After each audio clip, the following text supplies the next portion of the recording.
अध्याय 1 इतिहास। भारत का इतिहास। उत्तर में हिमालय से लेकर दक्षिण में समुद्र तक फैला ये उपमहाद्वीप भारतवर्ष के नाम से ज्ञात है, जिसे महाकाव्य तथा पुराणों में भारतवर्ष अर्थात भारत का देश कहा जाता है तथा यहाँ के निवासियों को भारतीय अर्थात भरत की संतान कहा गया है। यूनानियों ने भारत को इंडिया तथा मध्यकालीन मुस्लिम इतिहासकारों ने हिंद अथवा हिंदुस्तान के नाम से संबोधित किया है। भारतीय इतिहास को अध्ययन की सुविधा के लिए 3 भागों में बांटा गया है: प्राचीन भारत, मध्यकालीन भारत एवं आधुनिक भारत। प्राचीन भारत। 1. प्राचीन भारतीय इतिहास के स्रोत। प्राचीन भारतीय इतिहास के विषय में जानकारी मुख्यतः 4 स्रोतों से प्राप्त होती है: 1. धर्म ग्रंथ, 2 ऐतिहासिक ग्रंथ, 3 विदेशियों का विवरण, 4 पुरातत्व संबंधी साक्ष्य। धर्म ग्रंथ एवं ऐतिहासिक ग्रंथ से मिलने वाली महत्वपूर्ण जानकारी। भारत का सर्वप्राचीन धर्म ग्रंथ वेद है, जिसके संकलनकर्ता महर्षि कृष्ण द्वैपायन वेद व्यास को माना जाता है। वेद 4 हैं: ऋग्वेद, यजुर्वेद, सामवेद एवं अर्थवेद। ऋग्वेद ऋचाओं के क्रमबद्ध ज्ञान के संग्रह को ऋग्वेद कहा जाता है। इसमें 10 मंडल, 1028 सूक्त, वाल खिल्य पाठ के 11 सूक्तों सहित एवं 10,462 ऋचाएं हैं। इस वेद के ऋचाओं के पढ़ने वाले ऋषि को होत्र कहते हैं। इस वेद से आर्य की राजनीतिक प्रणाली एवं इतिहास के बारे में जानकारी मिलती है। विश्वामित्र द्वारा रचित ऋग्वेद के दूसरे मंडल में सूर्य देवता सावित्री को समर्पित प्रसिद्ध गायत्री मंत्र है। इसके 9वें मंडल में देवता सोम का उल्लेख है। इसके 8वें मंडल की हस्तलिखित ऋचाओं को खिल कहा जाता है। चातुर्वर्णीय समाज की कल्पना का आदि स्रोत ऋग्वेद के 10वें मंडल में वर्णित पुरुष सूक्त है, जिसके अनुसार 4 वर्ण ब्राह्मण, क्षत्रिय, वैश्य तथा शूद्र आदि पुरुष ब्रह्मा के क्रमशः मुख, भुजाओं, जंघाओं और चरणों से उत्पन्न हुए। नोट: धर्मसूत्र 4 प्रमुख जातियों की स्थितियों, व्यवसायों, दायित्वों, कर्तव्यों तथा विशेष अधिकारों में स्पष्ट विभेद करता है।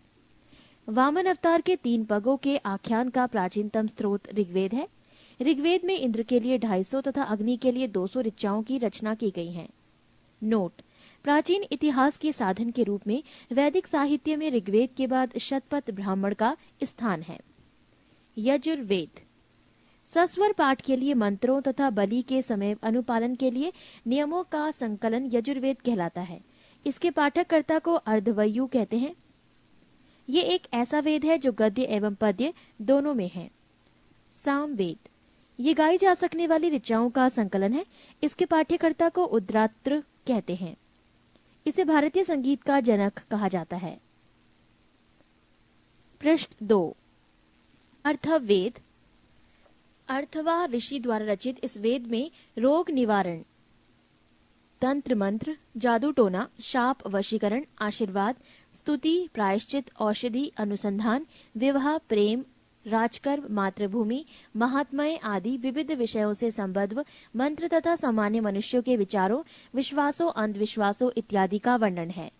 इसमें सभा एवं समिति को प्रजापति की 2 पुत्रियां कहा गया है। नोट: सबसे प्राचीन वेद ऋग्वेद एवं सबसे बाद का वेद अर्थवेद है। वेदों को भली भांति समझने के लिए 6 वेदांगों की रचना हुई है। ये है शिक्षा, ज्योतिष, कल्प, व्याकरण, निरुक्त तथा छंद। भारतीय ऐतिहासिक कथाओं का सबसे अच्छा क्रमबद्ध विवरण पुराणों में मिलता है। इसके रचयिता लोमहर्ष अथवा इनके पुत्र उग्र श्रवा माने जाते हैं। इनकी संख्या 18 है, जिनमें से केवल 5 मत्स्य, वायु, विष्णु, ब्राह्मण एवं भागवत में ही राजाओं की वंशावली पाई जाती है। पुराण और संबंधित वंश: विष्णु पुराण, मौर्य वंश, मत्स्य पुराण, आंध्र सातवाहन, वायु पुराण, गुप्त वंश। नोट: पुराणों में मत्स्य पुराण सबसे प्राचीन एवं प्रामाणिक है। अधिकतर पुराण सरल संस्कृत श्लोक में लिखे गए हैं। स्त्रियां तथा शूद्र जिन्हें वेद पढ़ने की अनुमति नहीं थी, वो भी पुराण सुन सकते थे। पुराणों का पाठ पुजारी मंदिरों में किया करते थे। स्मृति ग्रंथों में सबसे प्राचीन एवं प्रामाणिक मनुस्मृति मानी जाती है। ये शुंग काल का मानक ग्रंथ है। नारद स्मृति गुप्त युग के विषय में जानकारी प्रदान करता है। जातक के बुद्ध की पूर्व जन्म की कहानी वर्णित है। हीनयान का प्रमुख ग्रंथ कथा वस्तु है, जिसमें महात्मा बुद्ध का जीवन चरित अनेक कथानकों के साथ वर्णित है। जैन साहित्य को आगम कहा जाता है। जैन धर्म का प्रारंभिक इतिहास कल्प सूत्र से ज्ञात होता है। जैन ग्रंथ भगवती सूत्र में महावीर के जीवन कृत्यों तथा अन्य समकालिकों के साथ उनके संबंधों का विवरण मिलता है। अर्थशास्त्र के लेखक चाणक्य, कौटिल्य या विष्णुगुप्त हैं। ये 15 अधिकरणों एवं 180 प्रकरणों में विभाजित हैं। इससे मौर्यकालीन इतिहास की जानकारी प्राप्त होती है। संस्कृत साहित्य में ऐतिहासिक घटनाओं को क्रमबद्ध लिखने का सर्वप्रथम प्रयास कलहड़ के द्वारा किया गया। कलहड़ द्वारा रचित पुस्तक राजतरंगिणी है, जिसका संबंध कश्मीर के इतिहास से है। अरबों की सिंध विजय का वृतांत चचनामा लेखक अली अहमद में सुरक्षित है। अष्टाध्यायी संस्कृत भाषा व्याकरण की प्रथम पुस्तक के लेखक पाणिनि है। इससे मौर्य के पहले का इतिहास तथा मौर्य युगीन राजनीतिक अवस्था की जानकारी प्राप्त होती है। कात्यायन की गार्गी संहिता एवं ज्योतिष ग्रंथ है, फिर भी इसमें भारत पर होने वाले यवन आक्रमण का उल्लेख मिलता है। पतंजलि पुष्यमित्र शुंग के पुरोहित थे। इनके महाभाष्य से शुंगों के इतिहास से इतिहास का पता चलता है। विदेशी यात्रियों से मिलने वाली प्रमुख जानकारी। यूनानी रोमन लेखक। 1. टेसियस। ये ईरान का राजवैद्य था। भारत के संबंध में इसका विवरण आश्चर्यजनक कहानियों से परिपूर्ण होने के कारण अविश्वसनीय है। 2. हेरोडोटस। इतिहास का पिता कहा जाता है। इसने अपनी पुस्तक हिस्टोरिका में 5वीं शताब्दी पूर्व ईसा पूर्व के भारत फारस के संबंध का वर्णन किया है, परंतु इसका विवरण भी अनुश्रुतियों एवं अफवाहों पर आधारित है। पृष्ठ 3। सिकंदर के साथ आने वाले लेखकों में निरियाकस, आने सिक्रेटस तथा आस्टोबुलस के विवरण अधिक प्रामाणिक एवं विश्वसनीय हैं। 4. मेगास्थनीज। ये सेल्यूकस निकेटर का राजदूत था, जो चंद्रगुप्त मौर्य के राज दरबार में आया था। इसने अपनी पुस्तक इंडिका में मौर्य युगीन समाज एवं संस्कृति के विषय में लिखा है। 5. डाइमेकस। ये सीरियन नरेश आंतियोकस का राजदूत था, जो बिंदुसार के राज दरबार में आया था। इसका विवरण भी मौर्य युग से संबंधित है। 6. डायोनीसियस। ये मिस्र नरेश टॉलेमी फिलेडेल्फस का राजदूत था, जो अशोक के राज दरबार में आया था। 7. टॉलेमी। इसने दूसरी शताब्दी में भारत का भूगोल नामक पुस्तक लिखी। 7. प्लिनी। इसने प्रथम शताब्दी में नेचुरल हिस्ट्री नामक पुस्तक लिखी। इसमें भारतीय पशुओं, पेड़ पौधों, खनिज पदार्थों आदि के बारे में विवरण मिलता है। 9. पेरिप्लस ऑफ द इरिथ्रियन सी। इस पुस्तक के लेखक के बारे में जानकारी नहीं है। ये लेखक करीब 80 ईस्वी में हिंद महासागर की यात्रा पर आया था। इसने उस समय के भारत के बंदरगाहों तथा व्यापारिक वस्तुओं के बारे में जानकारी दी है। बी. चीनी लेखक। 1. फाहियान। ये चीनी यात्री गुप्त नरेश चंद्रगुप्त द्वितीय के दरबार में आया था। इसने अपने विवरण में मध्य प्रदेश के समाज एवं संस्कृति के बारे में वर्णन किया है। इसने मध्य प्रदेश की जनता को सुखी एवं समृद्ध बताया है। 2. संयुगन। ये 518 ईस्वी में भारत आया। इसने अपने 3 वर्षों की यात्रा में बौद्ध धर्म की प्राप्तियां एकत्रित की। 3. हुएनसांग। ये हर्षवर्धन के शासनकाल में भारत आया था। हुएनसांग 629 ईस्वी में चीन से भारतवर्ष के लिए प्रस्थान किया और लगभग 1 वर्ष की यात्रा के बाद सर्वप्रथम ये भारतीय राज्य कपिशा पहुंचा। भारत में 15 वर्षों तक ठहरकर 645 ईस्वी में चीन लौट गया। वो बिहार में नालंदा जिला स्थित नालंदा विश्वविद्यालय में अध्ययन करने तथा भारत से बौद्ध ग्रंथों को एकत्र कर ले जाने के लिए आया था।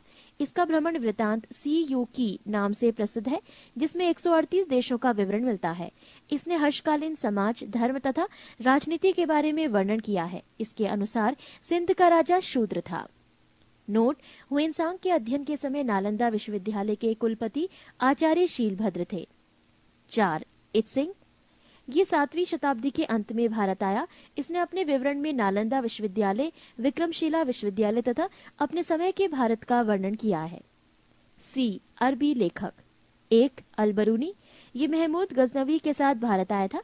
अरबी में लिखी गई उसकी कृति किताबुल हिंद या तहकीके हिंद भारत की खोज आज भी इतिहासकारों के लिए एक महत्वपूर्ण स्रोत है।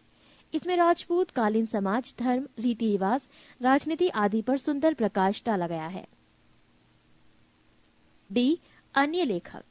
1. तारानाथ। ये एक तिब्बती लेखक था। इसने कंग्यूर तथा तंग्यूर नामक ग्रंथ की रचना की। इनसे भारतीय इतिहास के बारे में जानकारी मिलती है। 2. Marco Polo. ये 13वीं शताब्दी के अंत में पांड्य देश की यात्रा पर आया था। इसका विवरण पांड्य इतिहास के अध्ययन के लिए उपयोगी है।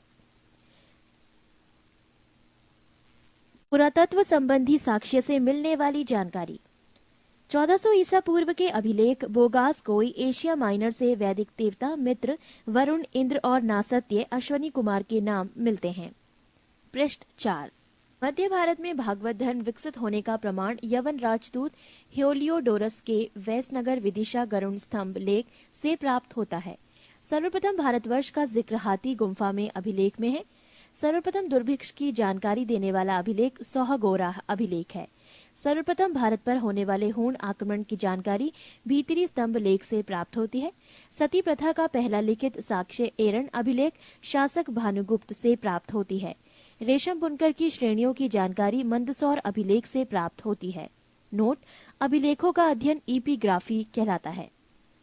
महत्वपूर्ण अभिलेख: अभिलेख और शासक हाथी गुम्फा अभिलेख, तिथि रहित अभिलेख शासक कलिंगराज खाकेल, जूनागढ़ गिरनार अभिलेख शासक रुद्रदामन, नासिक अभिलेख शासक गौतमी बलश्री, प्रयाग स्तंभ लेख शासक समुद्रगुप्त, एहोल अभिलेख शासक पुलकेशन द्वितीय, मंदसौर अभिलेख शासक मालवा नरेश यशोधर्मन, ग्वालियर अभिलेख शासक प्रतिहार नरेश भोज, भीतरी एवं जूनागढ़ अभिलेख शासक स्कंदगुप्त, देवपाड़ा अभिलेख शासक बंगाल शासक विजयसेन।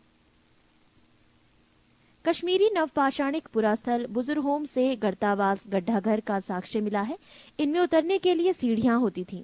प्राचीनतम सिक्कों को आहत सिक्के कहा जाता है। इसी को साहित्य में कारशार्पण कहा गया है।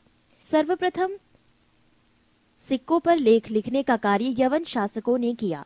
समुद्रगुप्त की वीणा बजाती हुई मुद्रा वाले सिक्कों से उसके संगीत प्रेमी होने का प्रमाण मिलता है। अरिकेमेडु पदुचेरी के निकट से रोमन सिक्के प्राप्त हुए हैं। 2. प्रागैतिहासिक काल।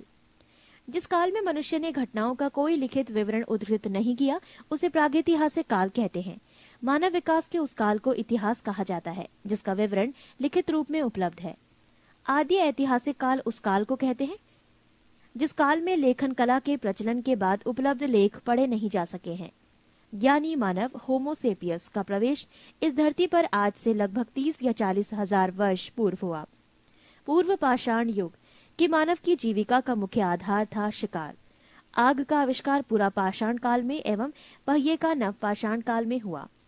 मनुष्य में स्थायी निवास की प्रवृत्ति नवपाषाण काल में हुई तथा उसने सबसे पहले कुत्ता को पालतू बनाया। मनुष्य ने सर्वप्रथम तांबा धातु का प्रयोग किया था तथा उसके द्वारा बनाए जाने वाला प्रथम औजार कुल्हाड़ी प्राप्ति स्थल अतिरंपकम था। कृषि का आविष्कार नवपाषाण काल में हुआ।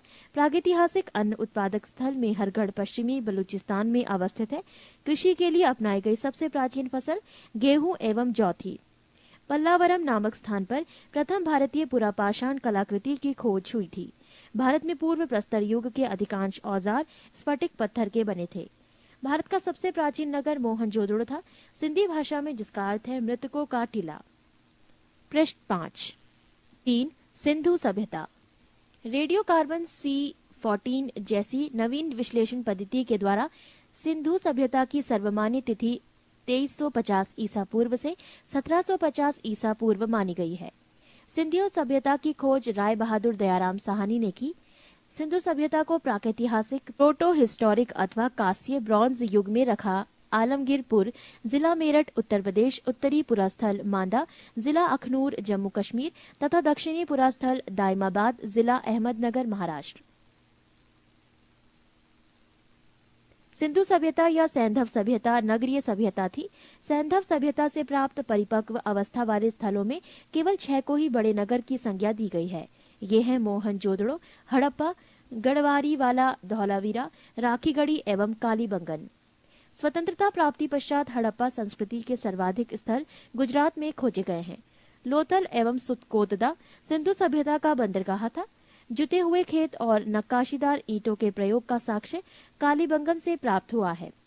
मोहनजोदड़ो से प्राप्त अन्नागार संभवतः सैंधव सभ्यता की सबसे बड़ी इमारत है। मोहनजोदड़ो से प्राप्त बृहत स्नानागार एक प्रमुख स्मारक है, जिसके मध्य स्थित स्नान कुंड 11.88 मीटर लंबा, 7.01 मीटर चौड़ा एवं 2.43 मीटर गहरा है। अग्निकुंड लोथल एवं कालीबंगन से प्राप्त हुए हैं। मोहनजोदड़ो से प्राप्त एक शील पर 3 मुख वाला देवता पशुपतिनाथ की मूर्ति मिली है। उनके चारों ओर हाथी, गैंडा, चीता एवं भैंसा विराजमान है। मोहनजोदड़ो से नर्तकी की एक कांस्य मूर्ति मिली है। हड़प्पा की मोहरों पर सबसे अधिक एक श्रृंगी पशु का अंकन मिलता है। मनके बनाने के कारखाने लोथल एवं चन्हुदड़ो से मिले हैं। सिंधु सभ्यता की लिपि भाव चित्रात्मक है। ये लिपि दाई से बाईं ओर लिखी जाती थी। जब अभिलेख एक से अधिक पंक्तियों का होता था तो पहली पंक्ति दाईं से बाईं और दूसरी बाईं से दाईं ओर लिखी जाती थी। सिंधु सभ्यता के लोगों ने नगरों तथा घरों के विन्यास के लिए ग्रीड पद्धति अपनाई। घरों के दरवाजे और खिड़कियां सड़क की ओर न खुलकर पिछवाड़े की ओर खुलते थे। केवल लोथल नगल के घरों के दरवाजे मुख्य सड़क की ओर खुलते थे। सिंधु सभ्यता में मुख्य फसल थी गेहूं और जौ। सैंधव वासी मिठास के लिए शहद का प्रयोग करते थे। रंगपुर एवं लोथल से चावल के दाने मिले हैं, जिनसे धान की खेती होने का प्रमाण मिलता है। चावल के प्रथम साक्ष्य लोथल से ही प्राप्त हुए हैं। सुरकोतदा, कालीबंगन एवं लोथल से सैंधवकालीन घोड़े के अस्थि पंजर मिले हैं। तौल की इकाई संभवतः 16 के अनुपात में थी। सैंधव सभ्यता के लोग यातायात के लिए 2 पहियों एवं 4 पहियों वाली बैलगाड़ी या भैंसा गाड़ी का उपयोग करते थे। सिंधु काल में विदेशी व्यापार, आयातित वस्तुएं और प्रदेश। तांबा प्रदेश खेतड़ी, बलूचिस्तान, ओमान। चांदी अफगानिस्तान, ईरान। सोना Karnataka, Afghanistan, Iran. Tin Afghanistan, Iran. गोमेद सौराष्ट्र, लाजवर्द मेसोपोटामिया। सीसा ईरान। पृष्ठ 6। मेसोपोटामिया के अभिलेखों में वर्णित मेलुहा शब्द का अभिप्राय सिंधु सभ्यता से ही है। संभवतः हड़प्पा संस्कृति का शासन वाणिक वर्ग के हाथों में था। पिग्गट ने हड़प्पा एवं मोहनजोदड़ो को एक विस्तृत साम्राज्य की जुड़वा राजधानी कहा है। सिंधु सभ्यता के लोग धरती को उर्वरता की देवी मानकर उसकी पूजा किया करते थे। वृक्ष पूजा एवं शिव पूजा के प्रचलन के साक्ष्य भी सिंधु सभ्यता से मिलते हैं। स्वास्तिक चिन्ह संभवतः हड़प्पा सभ्यता की देन है। इस चिन्ह से सूर्योपासना का अनुमान लगाया जाता है। सिंधु घाटी के नगरों में किसी भी मंदिर के अवशेष नहीं मिले हैं। सिंधु सभ्यता के मां मातृ देवी की उपासना सर्वाधिक प्रचलित थी। पशुओं में कुबड़ वाला सांड इस सभ्यता के लोगों के लिए विशेष पूजनीय था। स्त्री मृण मूर्तियां, मिट्टी की मूर्तियां अधिक मिलने से ऐसा अनुमान लगाया जाता है कि सैंधव समाज मात्र सत्तात्मक था। सैंधववासी सूती एवं ऊनी वस्त्रों का प्रयोग करते थे। मनोरंजन के लिए सैंधववासी मछली पकड़ना, शिकार करना, पशु पक्षियों को आपस में लड़ाना, चौपड़ और पासा खेलना आदि साधनों का प्रयोग करते थे। सिंधु सभ्यता के लोग काले रंग से डिजाइन किए हुए लाल मिट्टी के बर्तन बनाते थे। सिंधु सभ्यता के लोग तलवार से परिचित नहीं थे। कालीबंगन के एकमात्र हड़प्पा कालीन स्थल था, जिसका निचला शहर सामान्य लोगों के रहने हेतु भी किले से घिरा हुआ था। पर्दा प्रथा एवं वैश्यवृत्ति सैंधव सभ्यता में प्रचलित थी। शवों को जलाने एवं गाड़ने यानी दोनों प्रथाएं प्रचलित थी। हड़प्पा में शवों को दफनाने जबकि मोहनजोदड़ो में जलाने की प्रथा विद्यमान थी। लोथल एवं कालीबंगा में युग्म समाधियां मिली हैं। सैंधव सभ्यता के विनाश का संभवतः सबसे प्रभावी कारण बाढ़ था। आग में पकी हुई मिट्टी को टेराकोटा कहा जाता है। सैंधव सभ्यता के प्रमुख स्थल नदी, उत्खननकर्ता एवं वर्तमान स्थिति। 1. प्रमुख स्थल हड़प्पा, नदी रावी, उत्खननकर्ता दयाराम साहनी एवं माधो स्वरूप वत्स, वर्ष 1921। स्थिति पाकिस्तान का मोंटगोमरी जिला। 2. प्रमुख स्थल मोहनजोदड़ो, नदी सिंधु, उत्खननकर्ता राखाल दास बैनर्जी, वर्ष 1922। स्थिति पाकिस्तान के सिंध प्रांत का लरकाना जिला। 3. प्रमुख स्थल चन्हुदड़ो, रदी सिंधु, उत्खननकर्ता गोपाल मजूमदार, वर्ष 1931। स्थिति सिंध प्रांत पाकिस्तान। 4.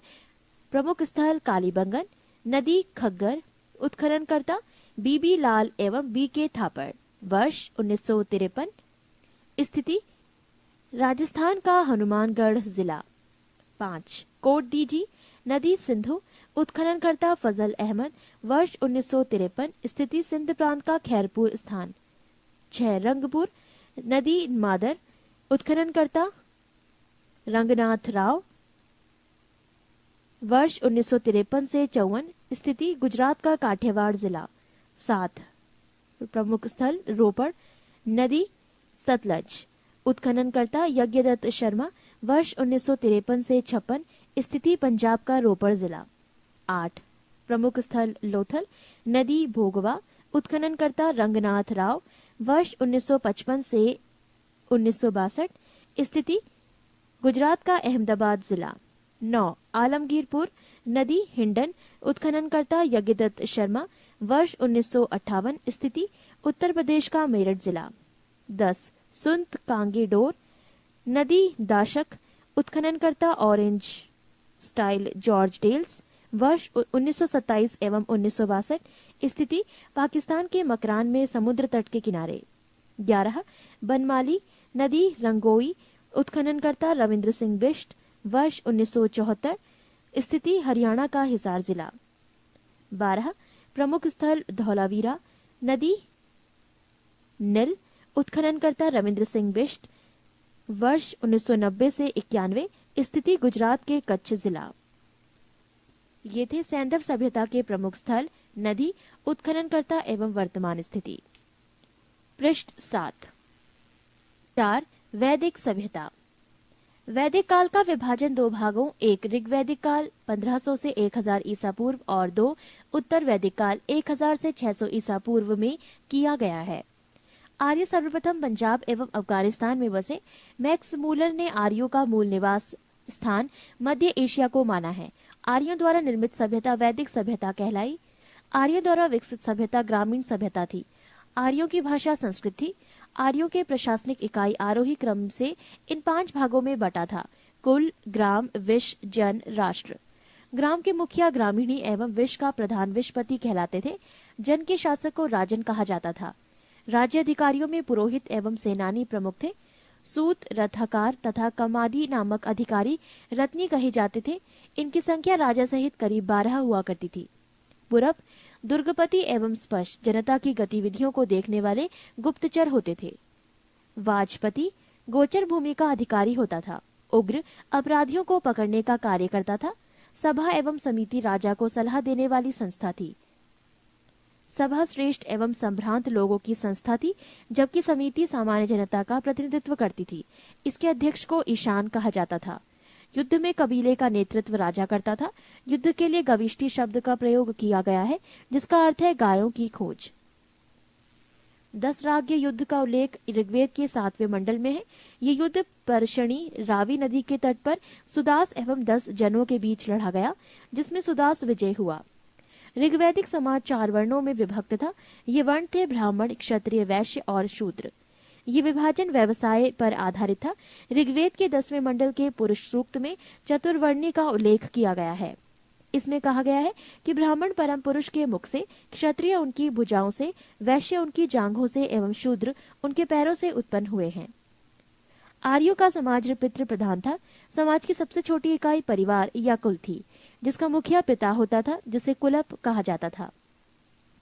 स्त्रियां इस काल में अपने पति के साथ यज्ञ कार्य में भाग लेती थीं। बाल विवाह एवं पर्दा प्रथा का प्रचलन नहीं था। विधवा अपने मृतक पति के छोटे भाई देवर से विवाह कर सकती थी। स्त्रियां शिक्षण ग्रहण करती थी। ऋग्वेद में लोपा मुद्रा, घोषा, सिक्ता, आपला एवं विश्वास जैसी विदुषी स्त्रियों का वर्णन है। उपनिषदों की कुल संख्या है 108, महापुराणों की संख्या है 18 और वेदांग की संख्या है 6। ये थी इनसे जुड़ी कुछ जानकारी। जीवन भर अविवाहित रहने वाली महिलाओं को अमाजु कहा जाता था। आर्यों की मुख्य पेय पदार्थ सोमरस था। ये वनस्पति से बनाया जाता था। आर्य मुख्यतः 3 प्रकार के वस्त्रों का उपयोग करते थे: 1 वास, 2 हदिवास और 3 ऊष्णीश। अंदर पहनने वाले कपड़े को नीवी कहा जाता था। आर्यों के मनोरंजन के मुख्य साधन थे संगीत, रथ दौड़, घुड़दौड़ एवं ध्रुत कीर्णा। इनसे जुड़ी कुछ और जानकारी। दिशा उत्तर वैदिक शब्द और राजा का नाम। दिशा पूर्व उत्तर वैदिक शब्द प्राची, राजा का नाम सम्राट। दिशा पश्चिम उत्तर वैदिक शब्द प्रतीची, राजा का नाम स्वराष्ट्र। दिशा उत्तर उत्तर वैदिक शब्द उदीची, राजा का नाम विराट। दिशा मध्य दक्षिण उत्तर वैदिक शब्द कुछ नहीं, राजा का नाम राजा भोज। ये थी कुछ अन्य जानकारी। पृष्ठ 8। आर्यों का प्रमुख व्यवसाय पशुपालन एवं कृषि था। गाय को अधन्य न मारे जाने योग्य पशु को श्रेणी में रखा गया था। गाय की हत्या करने वाले या उसे घायल करने वाले के लिए वेदों में मृत्युदंड अथवा देश से निकाले की व्यवस्था की गई है। प्रमुख दर्शन एवं उसके प्रवर्तक। दर्शन और प्रवर्तक। चार्वाक प्रवर्तक चार्वाक, योग प्रवर्तक पतंजलि, सांख्य प्रवर्तक कपिल, न्याय प्रवर्तक गौतम, पूर्व मीमांसा प्रवर्तक जैमिनी, उत्तर मीमांसा प्रवर्तक बादरायण, वैशेविक प्रवर्तक कणाद या उलूक। आर्य का प्रिय पशु घोड़ा एवं सर्वाधिक प्रिय देवता इंद्र थे। आर्यों द्वारा खोजी गई धातु लोहा थी, जिसे श्याम अयस कहा जाता था। तांबे को लोहित अयस कहा जाता था। व्यापार हेतु दूर दूर तक जाने वाला व्यक्ति को पढ़ी कहते थे। लेन देन में वस्तु विनिमय की प्रणाली प्रचलित थी। ऋण देकर ब्याज लेने वाला व्यक्ति को वैकनॉट सूदखोर कहा जाता था। मनुष्य एवं देवता के बीच मध्यस्थ की भूमिका निभाने वाले देवता के रूप में अग्नि की पूजा की जाती थी। ऋग्वेद में उल्लिखित सभी नदियों में सरस्वती सबसे महत्वपूर्ण तथा पवित्र मानी जाती थी। ऋग्वेद में गंगा और यमुना का उल्लेख सिर्फ एक बार हुआ है। उत्तर वैदिक काल में इंद्र के स्थान पर प्रजापति सर्वाधिक प्रिय देवता हो गए थे। उत्तर वैदिक काल में राजा के राज्याभिषेक के समय राजसूय यज्ञ का अनुष्ठान किया जाता था। उत्तर वैदिक काल में वर्ण व्यवस्था की बजाय जन्म के आधार पर निर्धारित होने लगे थे। उत्तर वैदिक काल में हल को सिरा और हल रेखा की सीता कहा जाता था। उत्तर वैदिक काल में निष्क और शतमान मुद्रा की इकाइयां थी, लेकिन इस काल में किसी खास भार, आकृति और मूल्य के सिक्कों के चलन का कोई प्रमाण नहीं मिलता। सांख्य दर्शन भारत के सभी दर्शनों में सबसे प्राचीन है। इसके अनुसार मूल तत्व 25 हैं, जिनमें प्रकृति पहला तत्व है। सत्यमेव जयते मुंडकोपनिषद से लिया गया है। इसी उपनिषद में यज्ञ की तुलना टूटी नाव से की गई है। गायत्री मंत्र सवित्र नामक देवता को संबोधित है, जिसका संबंध ऋग्वेद से है। उत्तर वैदिक काल में कौशाम्बी नगर में प्रथम बार पक्की ईंटों का प्रयोग किया गया है। महाकाव्य दो हैं, महाभारत एवं रामायण। महाभारत का पुराना नाम जय संहिता है। ये विश्व का सबसे बड़ा महाकाव्य है। गोत्र नामक संस्था का जन्म उत्तर वैदिक काल में हुआ। ऋग्वैदिक कालीन नदियां। प्राचीन नाम कृंभ, आधुनिक नाम कुर्रम। कुंभा, आधुनिक नाम काबुल। वितस्ता, आधुनिक नाम झेलम। आस्किनी, आधुनिक नाम चिनाब। परपशनी, आधुनिक नाम रावी। शतुद्री, आधुनिक नाम सतलज। विपाशा, आधुनिक नाम व्यास। सदानीरा, आधुनिक नाम गंडक। दृष्टद्रुति, आधुनिक नाम घग्गर। गोमती, आधुनिक नाम गोमल। सुवस्तु, आधुनिक नाम स्वात। ऋग्वैदिक कालीन देवता। देवता इंद्र, संबंध युद्ध का नेता एवं वर्षा का देवता। अग्नि, देवता एवं मनुष्य के बीच मध्यस्थ। वरुण, पृथ्वी एवं सूर्य के निर्माता। समुद्र का देवता, विश्व के नियामक एवं शासक। सत्य का प्रतीक, ऋतु परिवर्तन एवं दिन रात का कर्ता। द्यौ, आकाश का देवता, सबसे प्राचीन। सोम, वनस्पति देवता। उषा, प्रगति एवं उत्थान देवता। आश्विन, विपत्तियों को हरने वाला देवता। पूषण, पशुओं का देवता। विष्णु, विश्व के संरक्षक एवं पालनकर्ता। मरुत, आंधी तूफान का देवता। पृष्ठ 9। 5 महाजन पदों का उदय। बुद्ध के जन्म के पूर्व 6ठी शताब्दी ईसा पूर्व में भारतवर्ष 16 जनपदों में बटा हुआ था। इसकी जानकारी हमें बौद्ध ग्रंथ अगुंतर निकाय से मिलती है। 1 महाजनपद अंग, राजधानी चंपा। क्षेत्र आधुनिक स्थान भागलपुर, मुंगेर, बिहार। 2 मगध, राजधानी गिरिब्रज राजगृह। क्षेत्र पटना, गया, बिहार। 3 काशी, राजधानी वाराणसी। क्षेत्र वाराणसी के आसपास उत्तर प्रदेश। 4 महाजनपद वत्स, राजधानी कौशाम्बी। क्षेत्र इलाहाबाद के आसपास उत्तर प्रदेश। 5 महाजनपद वज्जी, राजधानी वैशाली, विदेह और मिथिला। क्षेत्र मुजफ्फरपुर एवं दरभंगा के आसपास का क्षेत्र। 6 महाजनपद कौसल, राजधानी श्रावस्ती। क्षेत्र फैजाबाद उत्तर प्रदेश। 7 महाजनपद अवंती, राजधानी उज्जैन या महिष्मती, क्षेत्र मालवा उत्तर प्रदेश। 8 महाजनपद मल, राजधानी कुशावती, क्षेत्र देवरिया उत्तर प्रदेश।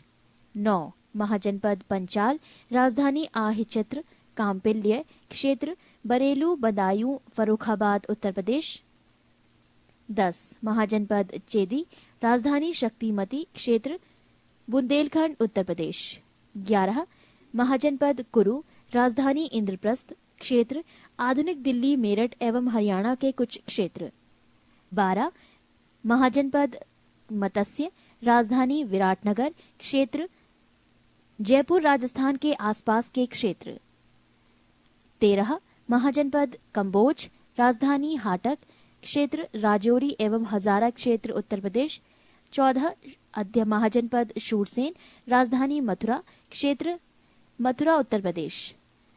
15 महाजनपद अशमक, राजधानी पोटली या पोतन, क्षेत्र गोदावरी नदी, क्षेत्र दक्षिण भारत का एकमात्र जनपद। 16 महाजनपद गांधार, राजधानी तक्षशिला, क्षेत्र रावलपिंडी एवं पेशावर, पाकिस्तान।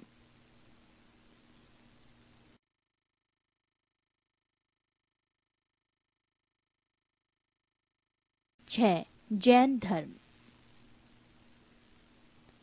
जैन धर्म के संस्थापक एवं प्रथम तीर्थंकर ऋषभदेव थे।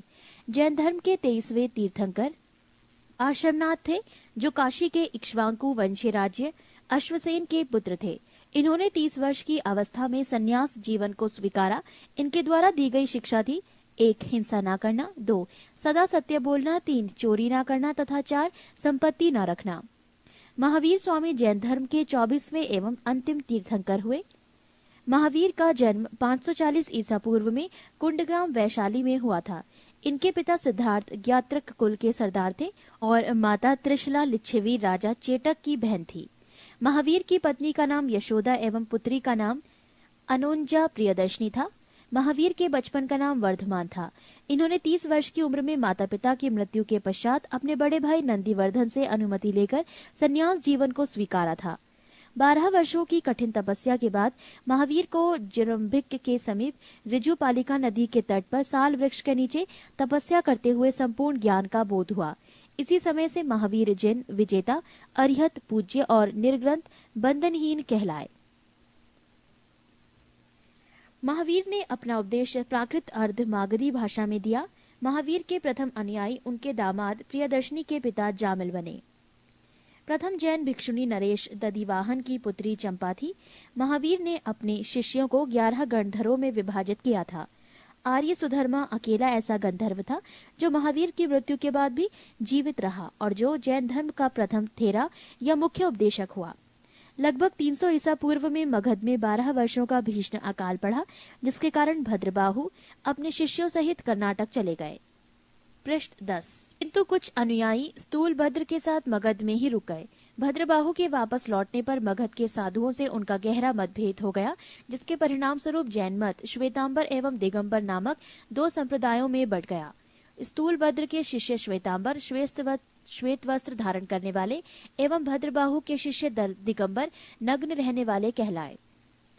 जैन धर्म के त्रिरत्न हैं: 1 समयक दर्शन, 2 समयक ज्ञान और 3 समयक आचरण। त्रिरत्न के अनुशीलन में निम्न 5 महाव्रतों का पालन अनिवार्य है: अहिंसा, सत्यवचन, आस्तीय, अपरिग्रह एवं ब्रह्मचर्य। जैन धर्म में ईश्वर की मान्यता नहीं है। जैन धर्म में आत्मा की मान्यता है। महावीर पुनर्जन्म एवं कर्मवाद में विश्वास करते थे। जैन धर्म के सप्तभंगी ज्ञान के अन्य नाम स्वादवाद और अनेकांतवाद है। जैन धर्म ने अपने आध्यात्मिक विचारों को सांख्य दर्शन से ग्रहण किया। जैन धर्म मानने वाले कुछ राजा थे: उदायन, वंद राजा, चंद्रगुप्त मौर्य, कलिंग नरेश खारवेल, राष्ट्रकूट राजा अमोघवर्ष, चंदेल शासक। मैसूर के गंगवंश के मंत्री चामुंड के प्रोत्साहन से कर्नाटक के श्रवणबेलगोला में 10वीं शताब्दी के मध्य भाग में विशाल बाहुबली की मूर्ति गोमतेश्वर की मूर्ति का निर्माण किया गया। खजुराहो में जैन मंदिरों का निर्माण चंदेल शासकों द्वारा किया गया। मौर्योत्तर युग में मथुरा जैन धर्म का प्रसिद्ध केंद्र था। मथुरा कला का संबंध जैन धर्म से है। जैन तीर्थंकरों की जीवनी भद्रबाहु द्वारा रचित कल्प सूत्र में है। 72 वर्ष की आयु में महावीर की मृत्यु निर्वाण 468 ईसा पूर्व में बिहार राज्य के पावापुरी राजगीर में हो गई। मल्ल राजा सरस्वती पाल के राजप्रसाद में महावीर स्वामी को निर्वाण प्राप्त हुआ था। प्रमुख जैन तीर्थंकर और उनके प्रतीक चिन्ह। जैन तीर्थंकर के नाम एवं क्रम और प्रतीक चिन्ह। ऋषभदेव प्रथम सांड, अजीतनाथ द्वितीय हाथी, संभव तृतीय घोड़ा, सपार्शव सप्तम स्वास्तिक, शांति 16वां हिरण, नामी 21वें नीलकमल, अरिष्ट नेमी 22वें शंख, पाशव 23वें सर्प, महावीर 24वें सिंह। नोट: 2 जैन तीर्थंकरों ऋषभदेव एवं अरिष्ट नेमी के नामों का उल्लेख ऋग्वेद में मिलता है। अरिष्ट नेमी को भगवान कृष्ण का निकट संबंधी माना जाता है। जैन संगीतियां। संगीति प्रथम वर्ष 300 ईसा पूर्व, स्थल पाटलिपुत्र, अध्यक्ष स्थूलभद्र।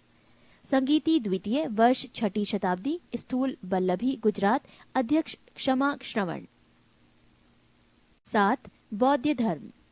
बौद्ध धर्म के संस्थापक गौतम बुद्ध थे। इन्हें एशिया का ज्योति पुंज, लाइट ऑफ एशिया कहा जाता है। गौतम बुद्ध का जन्म 563 ईसा पूर्व में कपिलवस्तु के लुम्बिनी नामक स्थान पर हुआ था। इनके पिता शुद्धोदन व शाक्यगढ़ के मुखिया थे। इनकी माता माया देवी की मृत्यु इनके जन्म के 7वें दिन ही हो गई थी। इनका लालन पोषण इनकी सौतेली मां प्रजापति गौतमी ने किया था। इनके बचपन का नाम सिद्धार्थ था।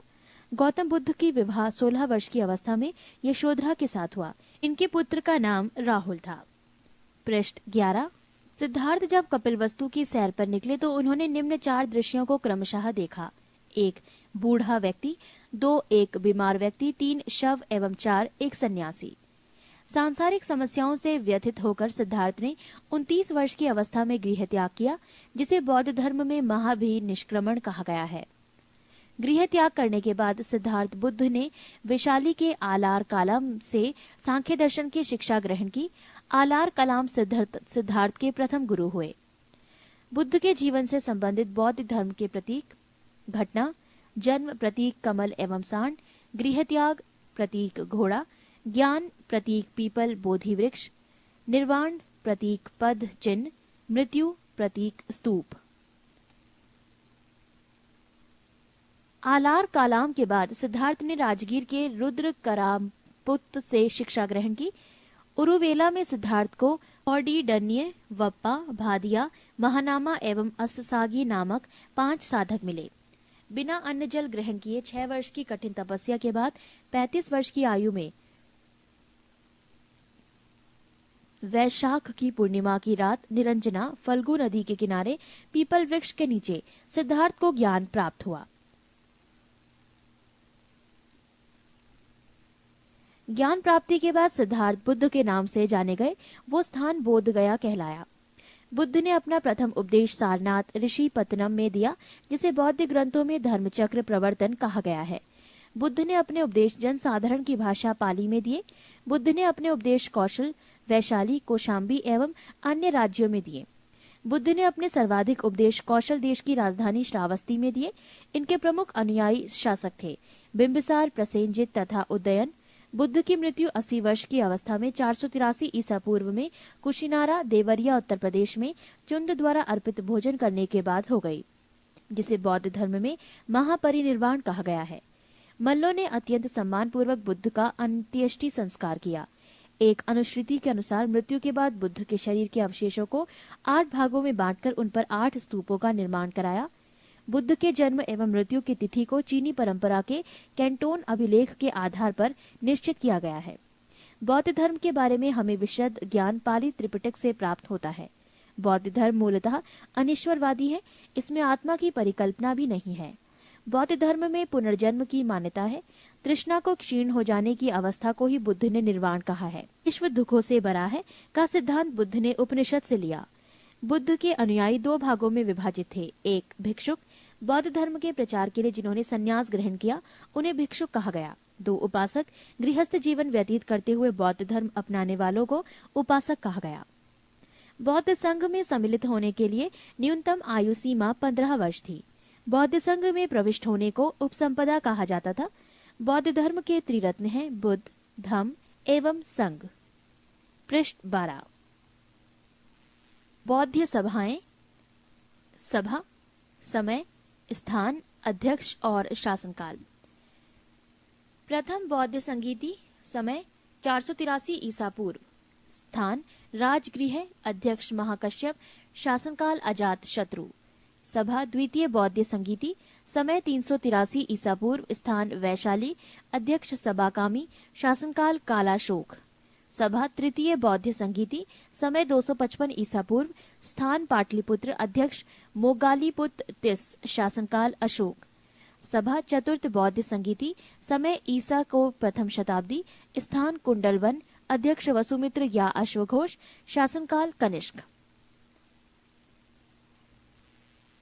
चतुर्थ बौद्ध संगीति के बाद बौद्ध धर्म दो भागों हीनयान एवं महायान में विभाजित हो गया। धार्मिक जुलूस का प्रारंभ सबसे पहले बौद्ध धर्म के द्वारा प्रारंभ किया गया।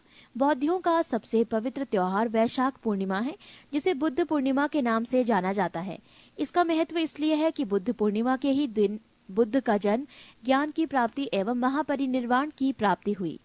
बुद्ध ने सांसारिक दुखों के संबंध में 4 आर्य सत्यों का उपदेश दिया।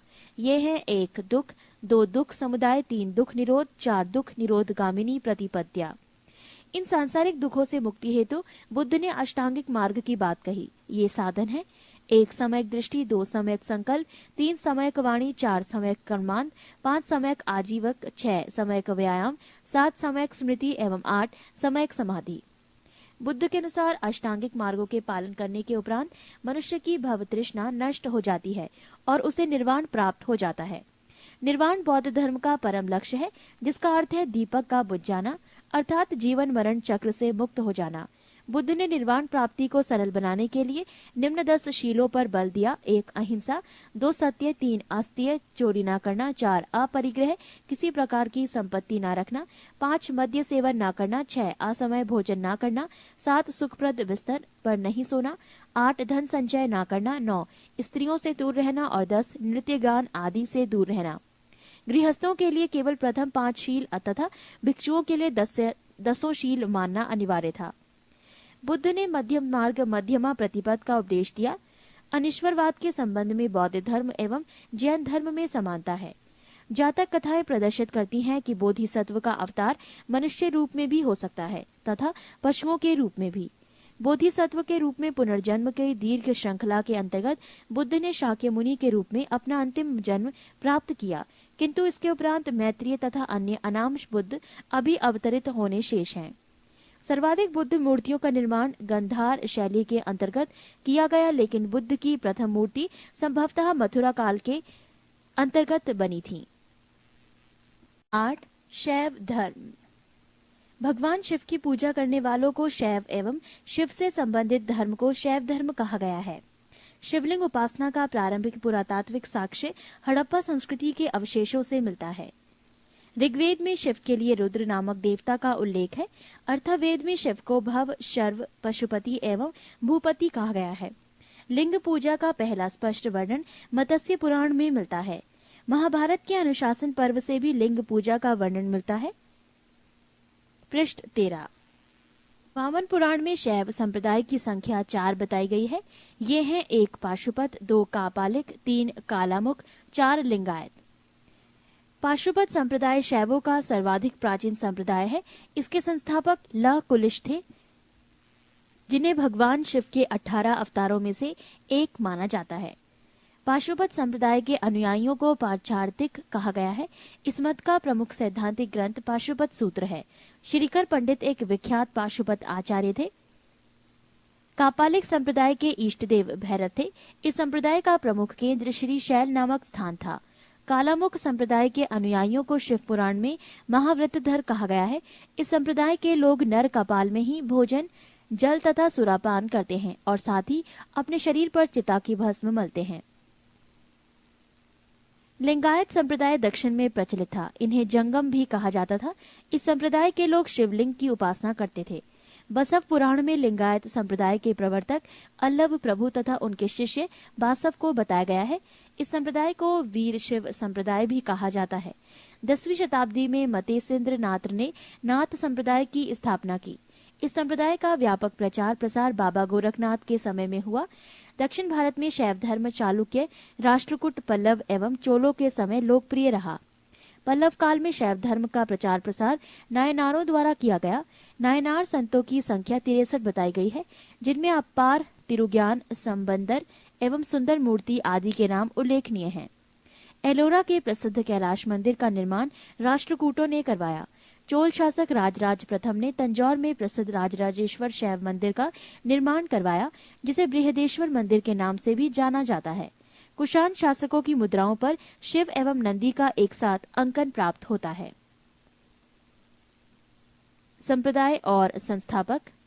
आजीवक संस्थापक मक्खली पुत्र गोशाल, घोर अक्रियावाद पूरण कश्यप, यदृच्छावाद आचार्य अजित, भौतिकवादी पकुद कच्चायन भौतिक दर्शन, अनिश्चयवादी संजय वैठली पुत्र।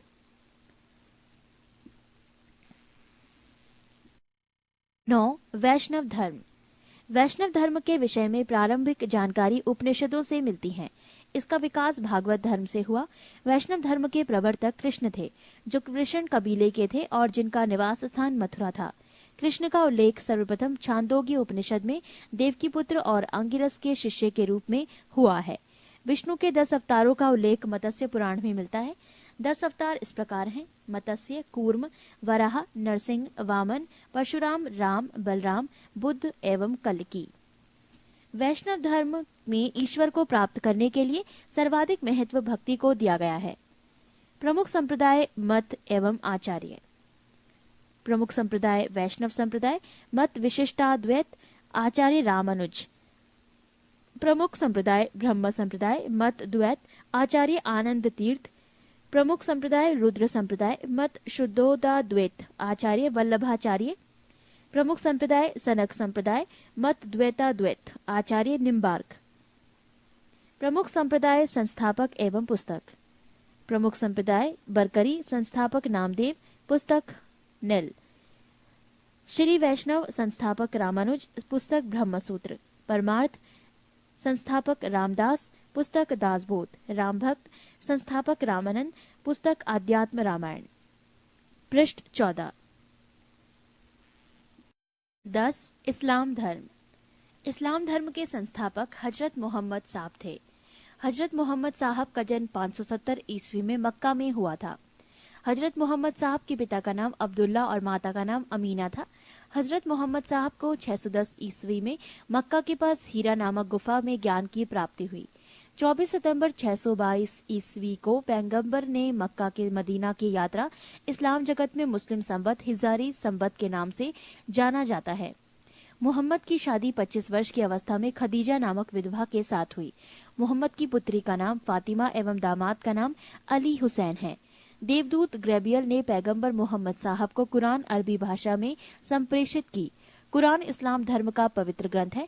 पैगंबर मोहम्मद साहब ने कुरान की शिक्षाओं का उपदेश दिया। हजरत मोहम्मद साहब की मृत्यु 8 जून 632 ईस्वी को हुई। इन्हें मदीना में दफनाया गया।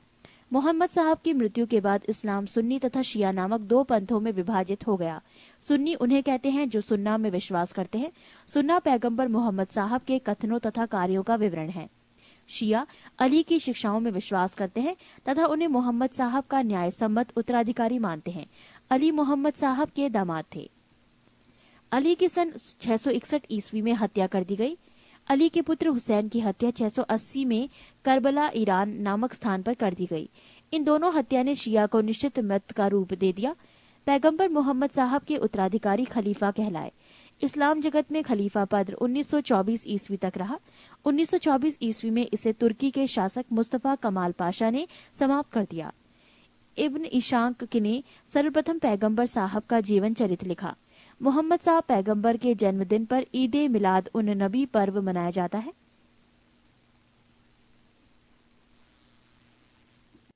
11. ईसाई धर्म। ईसाई धर्म के संस्थापक हैं ईसा मसीह। ईसाई धर्म का प्रमुख ग्रंथ है बाइबल। ईसा मसीह का जन्म जेरूसलम के निकट बैथलेहम नामक स्थान पर हुआ था। ईसा के जन्म दिवस को क्रिसमस के रूप में मनाया जाता है। ईसा मसीह के माता का नाम मैरी और पिता का नाम जोसेफ है। ईसा ने अपने जीवन के सर्वप्रथम 30 वर्ष एक बढ़ई के रूप में बेथलेहम के निकट नाजरेथ में बताए। ईसा मसीह के प्रथम दो शिष्य थे एंडूस एवं पीटर। ईसा मसीह को सूली पर रोमन गवर्नर पोंटियस ने चढ़ाया। ईसा मसीह को 33 ईस्वी पर सूली पर चढ़ाया। ईसाई धर्म का सबसे पवित्र चिन्ह क्रॉस है।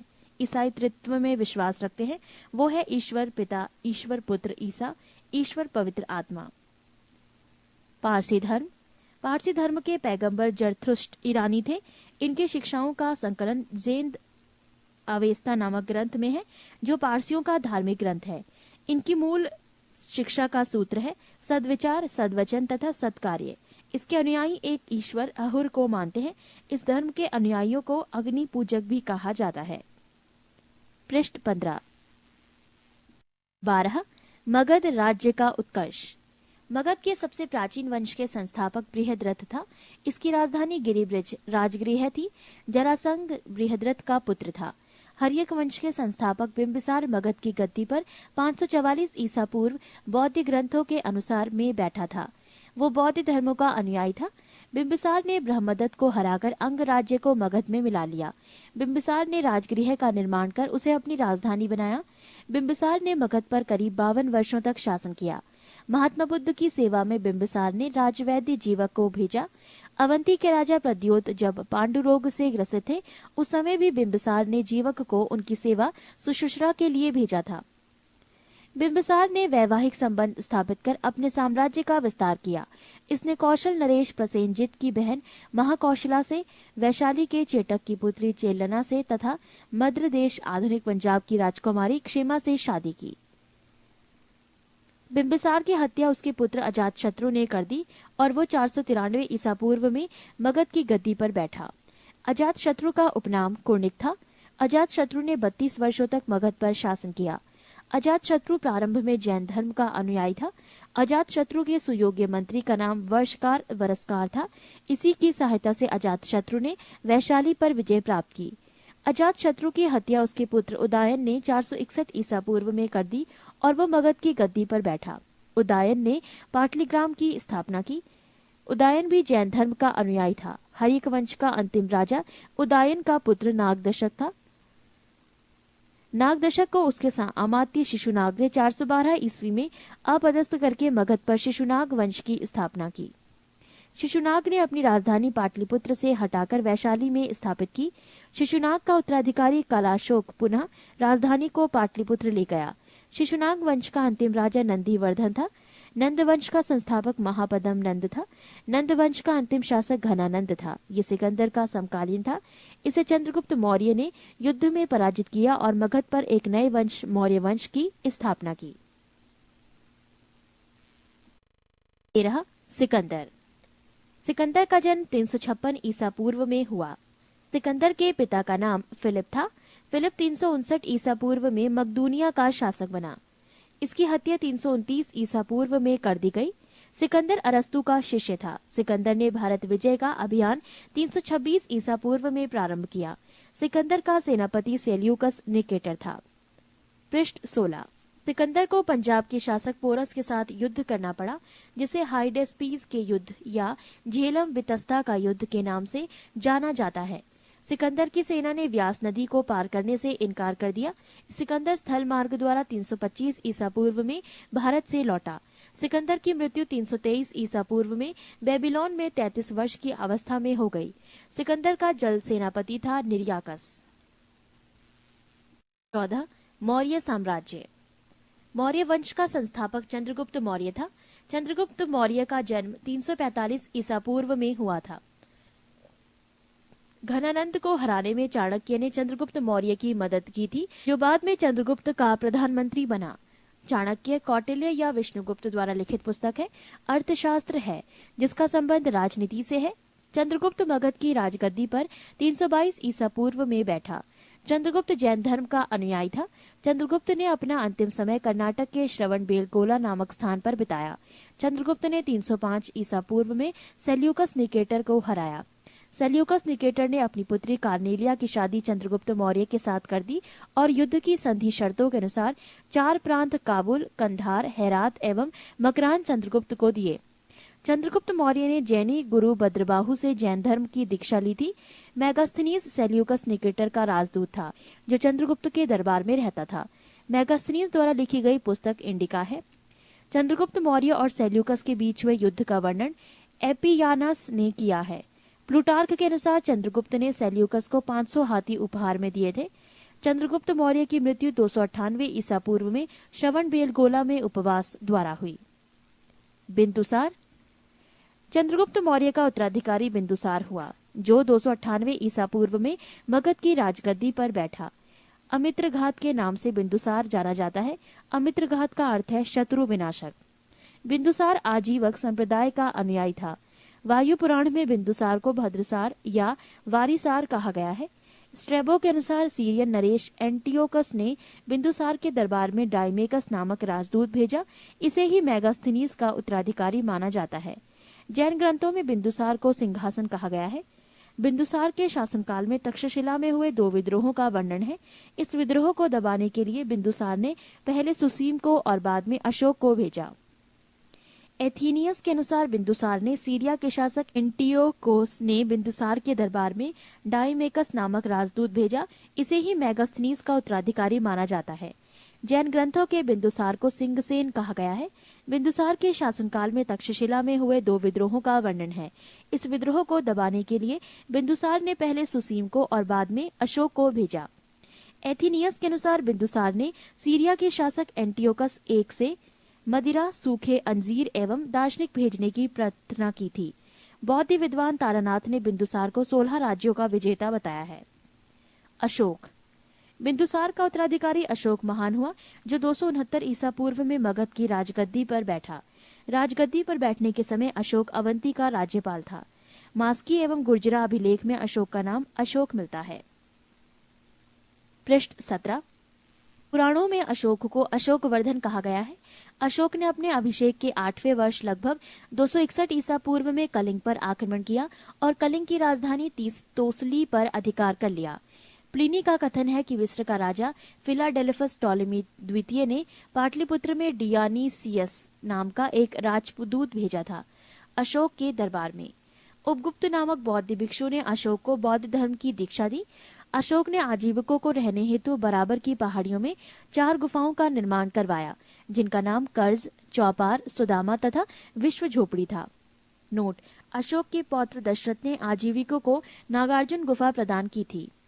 अशोक की माता का नाम सुबंद्रांगी था। अशोक ने बौद्ध धर्म के प्रचार के लिए अपने पुत्र महेंद्र एवं पुत्री संघमित्रा को श्रीलंका भेजा। भारत में शिलालेख का प्रचलन सर्वप्रथम अशोक ने किया। अशोक के शिलालेखों में ब्राह्मी, खरोष्टी, ग्रीक एवं अरमाइक लिपि का प्रयोग हुआ है। ग्रीक एवं अरमाइक लिपि का अभिलेख अफगानिस्तान से, खरोष्टी लिपि का अभिलेख उत्तर पश्चिम पाकिस्तान से और शेष भारत से ब्राह्मी लिपि के अभिलेख मिले हैं। अशोक के अभिलेखों को 3 भागों में बांटा जा सकता है: 1 शिलालेख, 2 स्तंभलेख तथा 3 गुहालेख। अशोक के शिलालेख की खोज 1750 ईस्वी में पाद्रेटी फैनथेलर ने की थी। इनकी संख्या 14 है। अशोक के अभिलेख पढ़ने में सबसे पहली सफलता 1837 ईस्वी में जेम्स प्रिसेप को हुई। अशोक के प्रमुख शिलालेख एवं उनमें वर्णित विषय: पहला शिलालेख, इसमें पशु बलि की निंदा की गई है। दूसरा शिलालेख, इसमें अशोक ने मनुष्य एवं पशु दोनों की चिकित्सा व्यवस्था का उल्लेख किया है। तीसरा शिलालेख, इसमें राजकीय अधिकारियों को यह आदेश दिया गया है कि वो हर 5वें वर्ष के उपरांत दौरे पर जाएं। इस शिलालेख में कुछ धार्मिक नियमों का भी उल्लेख किया गया है। चौथा शिलालेख, इस अभिलेख में भेरी घोष की जगह धम्म घोष की जगह घोषणा की गई है। 5वां शिलालेख, इस शिलालेख में धर्म महामात्रों की नियुक्ति के विषय में जानकारी मिलती है। 6वां शिलालेख, इसमें आत्म नियंत्रण की शिक्षा दी गई है। 7वां एवं 8वां शिलालेख, इनमें अशोक की तीर्थ यात्राओं का उल्लेख किया गया है। 9वां शिलालेख, इसमें सच्ची भेंट तथा सच्चे शिष्टाचार का उल्लेख किया गया है। 10वां शिलालेख, इसमें अशोक ने आदेश दिया है कि राजा तथा उच्च अधिकारी हमेशा प्रजा के हित में सोचें। 11वां शिलालेख, इसमें धम्म की व्याख्या की गई है। 12वां शिलालेख, इसमें स्त्री महामात्रों की नियुक्ति एवं सभी प्रकार के विचारों के सम्मान की बात कही गई है। 13वां शिलालेख, इसमें कलिंग युद्ध का वर्णन एवं अशोक के हृदय परिवर्तन की बात कही गई है। इसी में पड़ोसी राजाओं का वर्णन है। 14वां शिलालेख, अशोक ने जनता को धार्मिक जीवन बिताने के लिए प्रेरित किया। पृष्ठ 18। अशोक के स्तंभ लेखों की संख्या 7 है, जो केवल ब्राह्मी लिपि में लिखी गई है। ये 6 अलग अलग स्थानों से प्राप्त हुआ है। 1 प्रयाग स्तंभ लेख, ये पहले कौशाम्बी में स्थित था। इस स्तंभ लेख को अकबर में इलाहाबाद के किले में स्थापित करवाया। 2 दिल्ली टोपरा, ये स्तंभ लेख फिरोज शाह तुगलक के द्वारा टोपरा में दिल्ली लाया गया। 3 दिल्ली मेरठ, पहले मेरठ में स्थित ये स्तंभ लेख फिरोज शाह द्वारा दिल्ली लाया गया है। 4 रामपुरवा, ये स्तंभ लेख चंपारण बिहार में स्थापित है। इसकी खोज 1872 ईस्वी में कार्लाइल ने की। 5 लौरिया अरेराज, चंपारण बिहार में। 6 लौरिया नंदनगढ़, चंपारण बिहार में। इस स्तंभ पर मोर का चित्र बना है। कौशाम्बी अभिलेख को रानी का अभिलेख कहा जाता है। अशोक का सबसे छोटा स्तंभ लेख रुम्मीदेई है। इसी में लुम्बिनी में धम्म यात्रा के दौरान अशोक द्वारा भू राजस्व की दर घटा देने की घोषणा की गई है। अशोक का 7वां अभिलेख सबसे लंबा है। प्रथम पृथक शिलालेख में ये घोषणा है कि सभी मनुष्य मेरे बच्चे हैं। अशोक का शार ए कुना कंदहार अभिलेख ग्रीक एवं आर्मेयिक भाषाओं में प्राप्त हुआ है। साम्राज्य में मुख्यमंत्री एवं पुरोहित की नियुक्ति के पूर्व इनके चरित्र को काफी जांचा परखा जाता था। इसे उपधा परीक्षण कहा जाता था। सम्राट की सहायता के लिए एक मंत्री परिषद होती थी, जिसमें सदस्यों की संख्या 12, 16 या 20 हुआ करती थी। अर्थशास्त्र में शीर्षस्थ अधिकारियों के रूप में तीर्थ का उल्लेख मिलता है, जिसे महामात्र भी कहा जाता था। इसकी संख्या 18 थी। अर्थशास्त्र में चर जासूस को कहा जाता था। मौर्य प्रांत और राजधानी: उत्तरापथ तक्षशिला, अवंती राष्ट्र उज्जैनी, कलिंग तोसली, दक्षिणापथ सुवर्णागिरी, प्राशी पूर्वी प्रांत पाटलिपुत्र। अशोक के समय मौर्य साम्राज्य में प्रांतों की संख्या 5 थी। प्रांतों को चक्र कहा जाता था। प्रांतों के प्रशासक कुमार या आर्यपुत्र या राष्ट्रिक कहलाते थे। प्रांतों का विभाजन विषय में किया गया था, जो विषयपति के अधीन होते थे। प्रशासन की सबसे छोटी इकाई ग्राम थी, जिसका मुखिया ग्रामीक कहलाता था। प्रशासकों में सबसे छोटा गोप था, जो 10 ग्रामों का शासन संभालता था। मेगास्थनीज के अनुसार नगर का प्रशासन 30 सदस्यों का एक मंडल करता था, जो 6 समितियों में विभाजित था। प्रत्येक समिति में 5 सदस्य होते थे। अर्थशास्त्र में वर्णित तीर्थ: 1 मंत्री प्रधानमंत्री, 2 पुरोहित धर्म एवं दान विभाग का प्रधान, 3 सेनापति सैन्य विभाग का प्रधान, 4 युवराज राजपुत्र, 5 द्वारिक राजकीय द्वार रक्षक, 6 अंतर्वैदिक अंतःपुर का अध्यक्ष, 7 समाहर्ता आर्य का संग्रहकर्ता,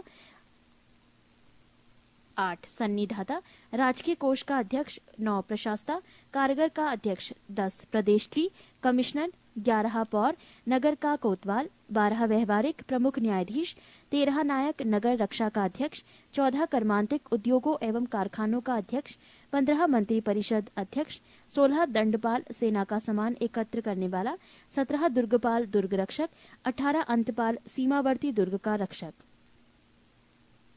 पृष्ठ 19।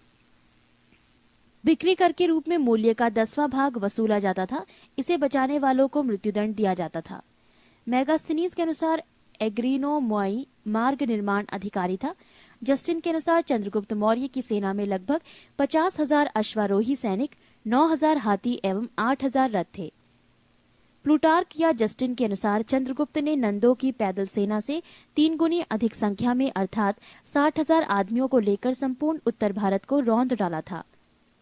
प्रशासनिक समिति एवं उसके कार्य: समिति और कार्य: प्रथम समिति कार्य उद्योग एवं शिल्प कार्य का निरीक्षण, द्वितीय समिति विदेशियों की देखरेख, तृतीय समिति जन्म मरण का विवरण रखना, चतुर्थ व्यापार एवं वाणिज्य की देखभाल, पंचम निम्रित वस्तुओं के विक्रय का निरीक्षण, षष्ठ बिक्री कर वसूल करना।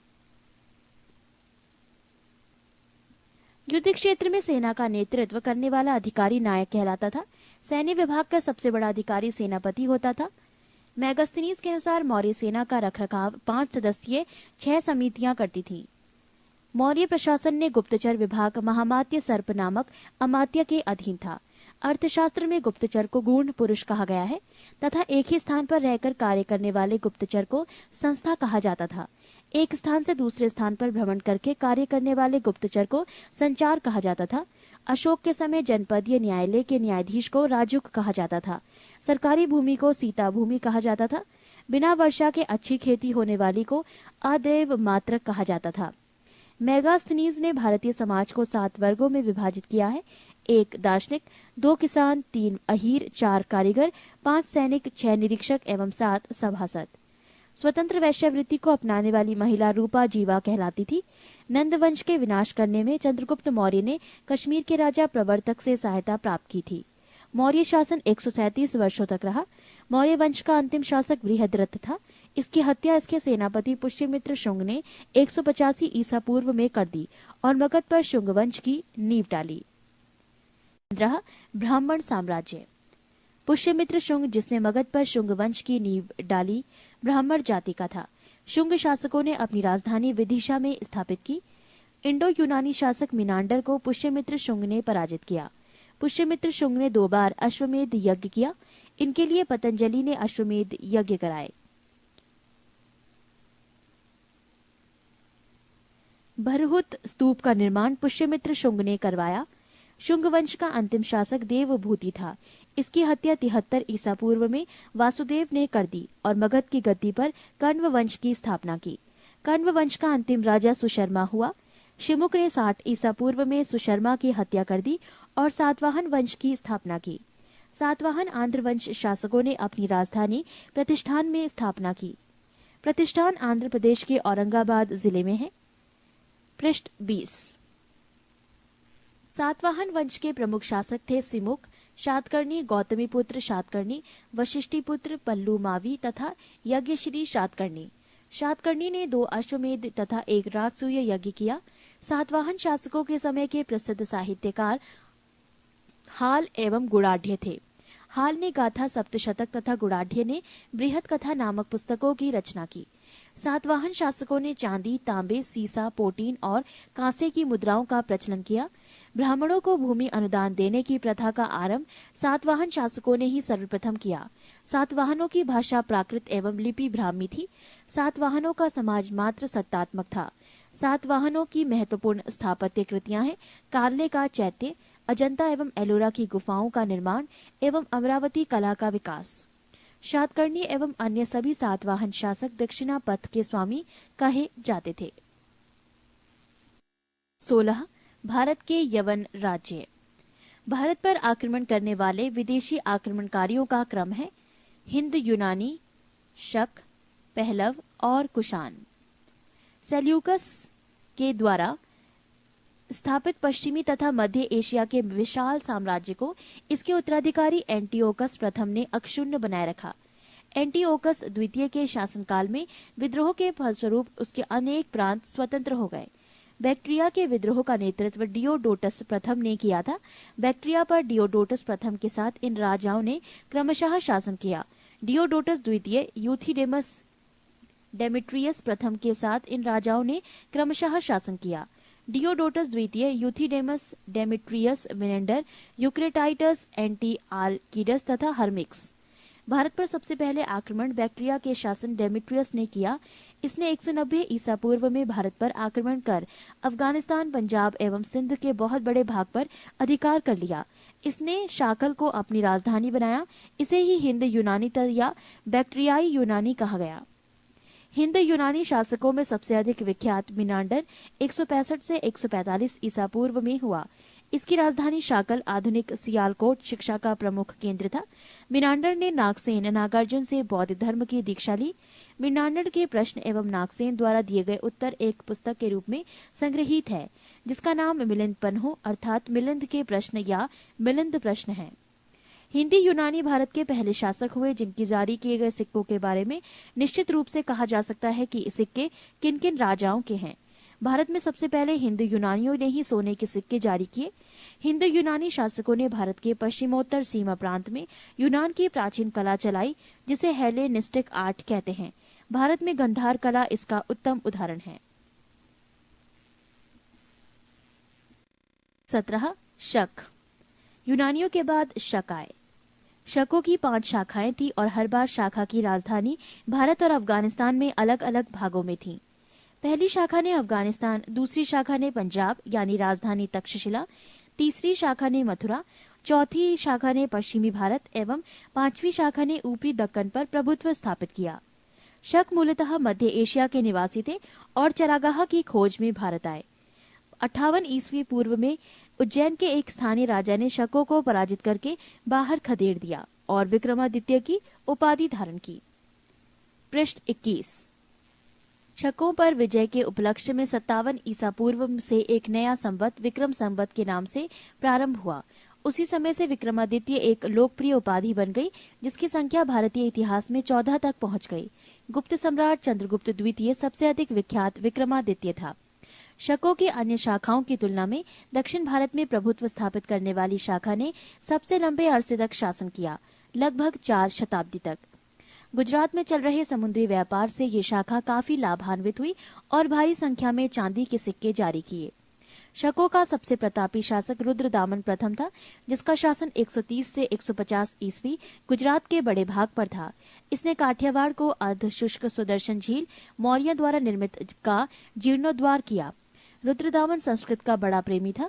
उसने ही सबसे बड़े विशुद्ध संस्कृत भाषा में लंबा अभिलेख गिरनार अभिलेख जारी किया। इसके पहले के सभी अभिलेख प्राकृत भाषा में रचित थे। भारत में शक राजा अपने को क्षत्रप कहते थे। 18 कुषाण। पहलव के बाद कुषाण आए, जो यूची एवं तोखरी भी कहलाते हैं। यूची नामक एक कबीला 5 कुलों में बट गया था। उन्हीं में से एक कुल के थे कुषाण। कुषाण वंश के संस्थापक कुजूल कड़फिसेस था। इस वंश का सबसे प्रतापी राजा कनिष्क था। इनकी राजधानी पुरुषपुर या पेशावर थी। कुषाणों की द्वितीय राजधानी मथुरा थी। कनिष्क ने 78 ईस्वी गद्दी पर बैठने के समय में एक संवत चलाया, जो शक संवत कहलाता है, जिसे भारत सरकार द्वारा प्रयोग में लाया जाता है। बौद्ध धर्म की चौथी बौद्ध संगीति कनिष्क के शासनकाल में कुंडलवन कश्मीर में प्रसिद्ध बौद्ध विद्वान वसुमित्र की अध्यक्षता में हुई। कनिष्क बौद्ध धर्म के महायान संप्रदाय का अनुयायी था। आरंभिक कुषाण शासकों ने भारी संख्या में स्वर्ण मुद्राएं जारी की, जिनकी शुद्धता गुप्त काल की स्वर्ण मुद्राओं से उत्कृष्ट है। कनिष्क का राज्य वैद्य आयुर्वेद का विख्यात विद्वान चरक था, जिसने चरक संहिता की रचना की। महाविभाष सूत्र के रचनाकार वसुमित्र हैं। इसे ही बौद्ध धर्म का विश्वकोश कहा जाता है। कनिष्क के राजकवि अश्वघोष ने बौद्धियों का रामायण बुद्ध चरित्र की रचना की। वसुमित्र, पाशव, नागार्जुन, महाचेत और संघर्षा भी कनिष्क के दरबार की विभूति थे। भारत का आइंस्टीन नागार्जुन को कहा जाता है। इनकी पुस्तक माध्यमिक सूत्र, इस पुस्तक में नागार्जुन ने सापेक्षता का सिद्धांत प्रस्तुत किया था। कनिष्क की मृत्यु 102 ईस्वी में हो गई। कुषाण वंश का अंतिम शासक वासुदेव था। गंधार शैली एवं मथुरा शैली का विकास कनिष्क के शासनकाल में हुआ था। रेशम मार्ग पर नियंत्रण रखने वाले शासकों में सबसे प्रसिद्ध कुषाण थे।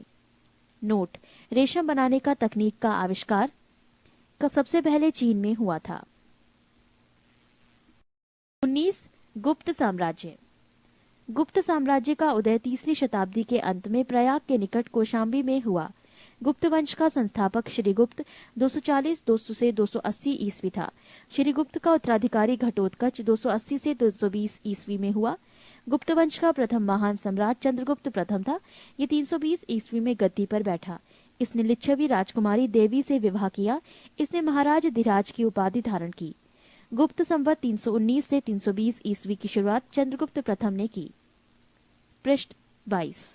चंद्रगुप्त प्रथम का उत्तराधिकारी समुद्रगुप्त हुआ, जो 335 ईस्वी में राजगद्दी पर बैठा।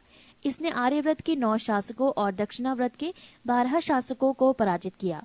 इन्हीं विजयों के कारण इसे भारत का नेपोलियन कहा जाता है। समुद्रगुप्त का दरबारी कवि हरिशेन था, जिसने इलाहाबाद प्रशस्ति लेख की रचना की। समुद्रगुप्त विष्णु का उपासक था। समुद्रगुप्त ने अश्वमेध कर्ता की उपाधि धारण की। समुद्रगुप्त संगीत प्रेमी था। ऐसा अनुमान उसके सिक्कों पर उसे वीणा वादन करते हुए दिखाया जाने से लगाया गया है। समुद्रगुप्त ने विक्रमंक की उपाधि धारण की थी। इसे कविराज भी कहा जाता था। समुद्रगुप्त का उत्तराधिकारी चंद्रगुप्त द्वितीय हुआ, जो 380 ईस्वी में राजगद्दी पर बैठा। चंद्रगुप्त द्वितीय के शासनकाल में चीनी बौद्ध यात्री फाहियान भारत आया। शकों पर विजय के उपलक्ष्य में चंद्रगुप्त द्वितीय ने चांदी के सिक्के चलाए। चंद्रगुप्त द्वितीय का उत्तराधिकारी कुमारगुप्त प्रथम या गोविंद गुप्त 415 ईस्वी से 454 ईस्वी पे हुआ। नालंदा विश्वविद्यालय की स्थापना कुमारगुप्त ने की थी। कुमारगुप्त प्रथम का उत्तराधिकारी स्कंदगुप्त 455 से 467 ईस्वी में हुआ। स्कंदगुप्त ने गिरनार पर्वत पर स्थित सुदर्शन झील का पुनरुद्धार किया। स्कंदगुप्त ने पाणदत्त को सौराष्ट्र का गवर्नर नियुक्त किया। स्कंदगुप्त के शासनकाल में ही हुणों का आक्रमण शुरू हो गया।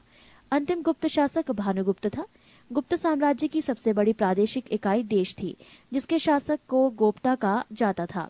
एक दूसरी प्रादेशिक इकाई भुक्ति थी, जिसके शासक उपरी कहलाते थे। भुक्ति के नीचे विषय नामक प्रशासनिक इकाई होती थी, जिसके प्रमुख विषयपति कहलाते थे। पुलिस विभाग का मुख्य अधिकारी दंडपाशिक कहलाता था। पुलिस विभाग के साधारण कर्मचारियों को चाट एवं भाट कहा जाता था। प्रशासन की सबसे छोटी इकाई ग्राम थी। ग्राम का प्रशासन ग्राम सभा द्वारा संचालित होता। ग्राम सभा का मुखिया ग्रामीक कहलाता था एवं अन्य सदस्य मेहत्तर कहलाते थे। ग्राम समूह की छोटी इकाई को पेठ कहा जाता था। गुप्त शासक कुमारगुप्त के दामोदरपुर ताम्रपुत्र में भूमि बिक्री संबंधी अधिकारियों के क्रियाकलापों का उल्लेख है। भू राजस्व कुल उत्पादन का 1/4 भाग से 1/6 भाग हुआ करता था। आर्थिक उपयोगिता के आधार पर निम्न प्रकार की भूमि थी: 1 क्षेत्र कृषि करने योग्य भूमि, 2 वास्तु वास करने योग्य भूमि, 3 चरागाह भूमि पशुओं के चारा योग्य भूमि, 4 खिल्य ऐसी भूमि जो जोतने योग्य नहीं होती थी, 5 अप्रहत ऐसी भूमि जो जंगली होती थी। सिंचाई के लिए रहट या घंटी यंत्र का प्रयोग होता था। श्रेणी के प्रधान को ज्येष्ठक कहा जाता था। गुप्त काल में उज्जैन सर्वाधिक महत्वपूर्ण व्यापारिक केंद्र था। गुप्त राजाओं ने सर्वाधिक स्वर्ण मुद्राएं जारी की। इनकी स्वर्ण मुद्राओं को अभिलेखों में दीनार कहा गया है। पृष्ठ 23। कायस्थों का सर्वप्रथम वर्णन याज्ञवल्क्य स्मृति में मिलता है। जाति के रूप में कायस्थों का सर्वप्रथम वर्णन औशनम स्मृति में मिलता है। विंध्य जंगल में शबर जाति के लोग अपने देवताओं को मनुष्य का मांस चढ़ाते थे। पहली बार किसी के सती होने का प्रमाण 510 ईस्वी के भानुगुप्त के एरण अभिलेख से मिलता है, जिसमें किसी भोजराज की मृत्यु पर उसकी पत्नी के सती होने का उल्लेख है। गुप्त काल में वैश्यवृत्ति करने वाली महिलाओं को गढ़िका कहा जाता था। वृद्ध वैश्याओं को कुटनी कहा जाता था। गुप्त सम्राट वैष्णव धर्म के अनुयायी थे तथा उन्होंने इसे राजधर्म बनाया था। विष्णु का वाहन गरुण गुप्तों का राज चिन्ह था। गुप्त काल में वैष्णव धर्म संबंधी सबसे महत्वपूर्ण अवशेष देवगढ़ झांसी का दशावतार मंदिर है। अजंता में निर्मित कुल 29 गुफाओं में वर्तमान में केवल 6 ही शेष हैं, जिनमें गुफा संख्या 16 एवं 17 ही गुप्तकालीन है। इसमें गुफा संख्या 16 में उत्कीर्ण मरणासन राजकुमारी का चित्र प्रशंसनीय है। गुफा संख्या 17 के चित्र का चित्रशाला कहा गया है। इस चित्रशाला में बुद्ध के जन्म, जीवन, महाभिनिष्क्रमण एवं महापरिनिर्वाण की घटनाओं से संबंधित चित्र उद्धृत किए गए हैं। अजंता की गुफाएं बौद्ध धर्म की महायान शाखा से संबंधित है। गुप्त काल में निर्मित अन्य गुफा बाघ की गुफा है, जो ग्वालियर के समीप बाघ नामक स्थान पर विंध्य पर्वत को काटकर बनाई गई थी। चंद्रगुप्त द्वितीय के शासनकाल में संस्कृत भाषा का सबसे प्रसिद्ध कवि कालिदास थे। चंद्रगुप्त द्वितीय के दरबार में रहने वाला आयुर्वेद आचार्य धनवंतरी थे। गुप्त काल में विष्णु शर्मा द्वारा लिखित पंचतंत्र संस्कृत को संसार का सर्वाधिक प्रचलित ग्रंथ माना जाता है। बाइबल के बाद इसका स्थान दूसरा है। इसे 5 भागों में बांटा गया है: 1 मित्र भेद, 2 मित्र लाभ, 3 संधि विग्रह, 4 लब्ध प्रणाश, 5 अपरीक्षा कारित्व। आर्यभट्ट ने आर्यभट्टियम एवं सूर्य सिद्धांत नामक ग्रंथ लिखे। इसी ने सर्वप्रथम बताया कि पृथ्वी सूर्य के चारों ओर घूमती है। चंद्रगुप्त द्वितीय के दरबार में रहने वाले कुछ प्रमुख विद्वान थे: आर्यभट्ट, वराहमिहिर, धन्वंतरी, ब्रह्मगुप्त आदि। पुराणों की वर्तमान रूप में रचना गुप्त काल में हुई। इसमें ऐतिहासिक परंपराओं का उल्लेख है। गुप्त काल में चांदी के सिक्कों को रुपया का कहा जाता था। याज्ञवल्क्य, नारद, कात्यायन एवं बृहस्पति स्मृतियों की रचना गुप्त काल में ही हुई। मंदिर बनाने की कला का जन्म गुप्त काल में ही हुआ। सांस्कृतिक उपलब्धियों के कारण गुप्त काल को भारतीय इतिहास का स्वर्ण युग कहा जाता है। गुप्तकालीन प्रसिद्ध मंदिर: विष्णु मंदिर, तिगवा, जबलपुर, मध्य प्रदेश। शिव मंदिर, भूमरा, नागौदा, मध्य प्रदेश। पार्वती मंदिर, नैना, कुठार, मध्य प्रदेश। दशावतार मंदिर, देवगढ़, झांसी, उत्तर प्रदेश। शिव मंदिर, खो, नागौद, मध्य प्रदेश। भीतर गांव मंदिर यानी लक्ष्मण मंदिर, ईंटों द्वारा निर्मित, भीतर गांव, कानपुर, उत्तर प्रदेश। 20 पुष्यभूति वंश या वर्धन वंश: गुप्त वंश के पतन के बाद जिन नए राजवंशों का उद्भव हुआ, उनमें मैत्रक, मौखरी, पुष्यभूति, परवर्ती गुप्त और गौड़ प्रमुख हैं। इन राजवंशों में पुष्यभूति वंश के शासकों ने सबसे विशाल साम्राज्य स्थापित किया। पृष्ठ 24। पुष्यभूति वंश के संस्थापक पुष्यभूति था। इनकी राजधानी थानेश्वर हरियाणा प्रांत के करनाल जिले में स्थित वर्तमान थानेसर नामक स्थान थी। प्रभाकर वर्धन इस वंश की स्वतंत्रता का जन्मदाता था तथा प्रथम प्रभावशाली शासक था, जिसने परम भट्टारक और महाराजा धीराज जैसी सम्मानजनक उपाधियां धारण की। प्रभाकर वर्धन की पत्नी यशोमती से 2 पुत्र राज्यवर्धन और हर्षवर्धन तथा एक कन्या राज्यश्री उत्पन्न हुई। राज्यश्री का विवाह कन्नौज के मौखरी राजा गृहवर्मा के साथ हुआ। मालवा के शासक देवगुप्त ने गृहवर्मा की हत्या कर दी और राज्यश्री को बंदी बनाकर कारागार में डाल दिया। राज्यवर्धन ने देवगुप्त को मार डाला, परंतु देवगुप्त के मित्र गौड़ नरेश शशांक ने धोखा देकर राज्यवर्धन की हत्या कर दी। नोट: शशांक शैव धर्म का अनुयायी था। इसने बोधि वृक्ष बोध गया को कटवा दिया। राज्यवर्धन की मृत्यु के बाद 606 ईस्वी में 16 वर्ष की अवस्था में हर्षवर्धन थानेश्वर की गद्दी पर बैठा। हर्ष को शिलादित्य के नाम से भी जाना जाता था। इसने परम भट्टारक नरेश की उपाधि धारण की थी।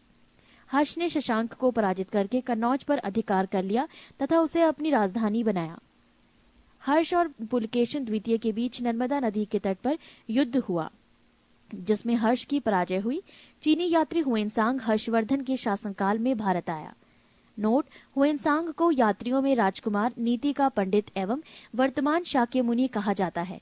वो नालंदा विश्वविद्यालय में पढ़ने एवं बौद्ध ग्रंथ संग्रह करने के उद्देश्य से भारत आया था।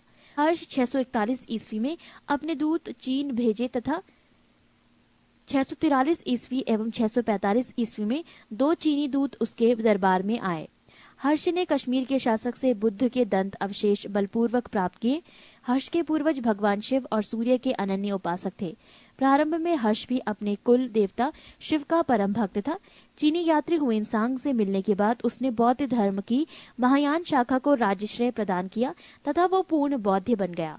हर्ष के समय में नालंदा महाविहार महायान बौद्ध धर्म की शिक्षा का प्रधान केंद्र था। हर्ष के समय में प्रयाग में प्रति 5वें वर्ष एक समारोह आयोजित किया जाता था, जिसे महामोक्ष परिषद कहा जाता था। हुएनसांग स्वयं छठे समारोह में सम्मिलित हुआ। बाणभट्ट हर्ष के दरबारी कवि थे। उन्होंने हर्षचरित्र एवं कादंबरी की रचना की। प्रियदर्शिका, रत्नावली तथा नागानंद नामक 3 संस्कृत नाटक ग्रंथों की रचना हर्ष ने की थी। कहा जाता है कि धावक नामक कवि ने हर्ष से पुरस्कार लेकर उसके नाम से ये तीनों नाटक लिख दिए। हर्ष को भारत का अंतिम हिंदू सम्राट कहा गया, लेकिन वह तो न कट्टर हिंदू था और न ही सारे देश का शासक ही। हर्ष के अधीनस्थ शासक महाराज अथवा महासामंत कहे जाते थे। हर्ष के मंत्री परिषद के मंत्री को सचिव या अमात्य कहा जाता था। प्रशासन की सुविधा के लिए हर्ष का साम्राज्य कई प्रांतों में विभाजित था। प्रांत को भुक्ति कहा जाता था। प्रत्येक भुक्ति का शासक राजस्थानीय, उपारिक या राष्ट्रीय कहलाता था। नोट: हर्ष चरित्र में प्रांतीय शासक के लिए लोकपाल शब्द आया है। भुक्ति का विभाजन जिलों में हुआ था। जिले की संज्ञा थी विषय, जिसका प्रधान विषयपति होता था। विषय के अंतर्गत कई पाठक आधुनिक तहसील होते थे। ग्राम शासन की सबसे छोटी इकाई थी। ग्राम शासन का प्रधान ग्रामाक्ष पटलिक कहा जाता था। पृष्ठ 25। पुलिस कर्मियों को चाट या भाट कहा जा गया है। दंडपाशिक तथा दांडिक पुलिस विभाग के अधिकारी होते थे।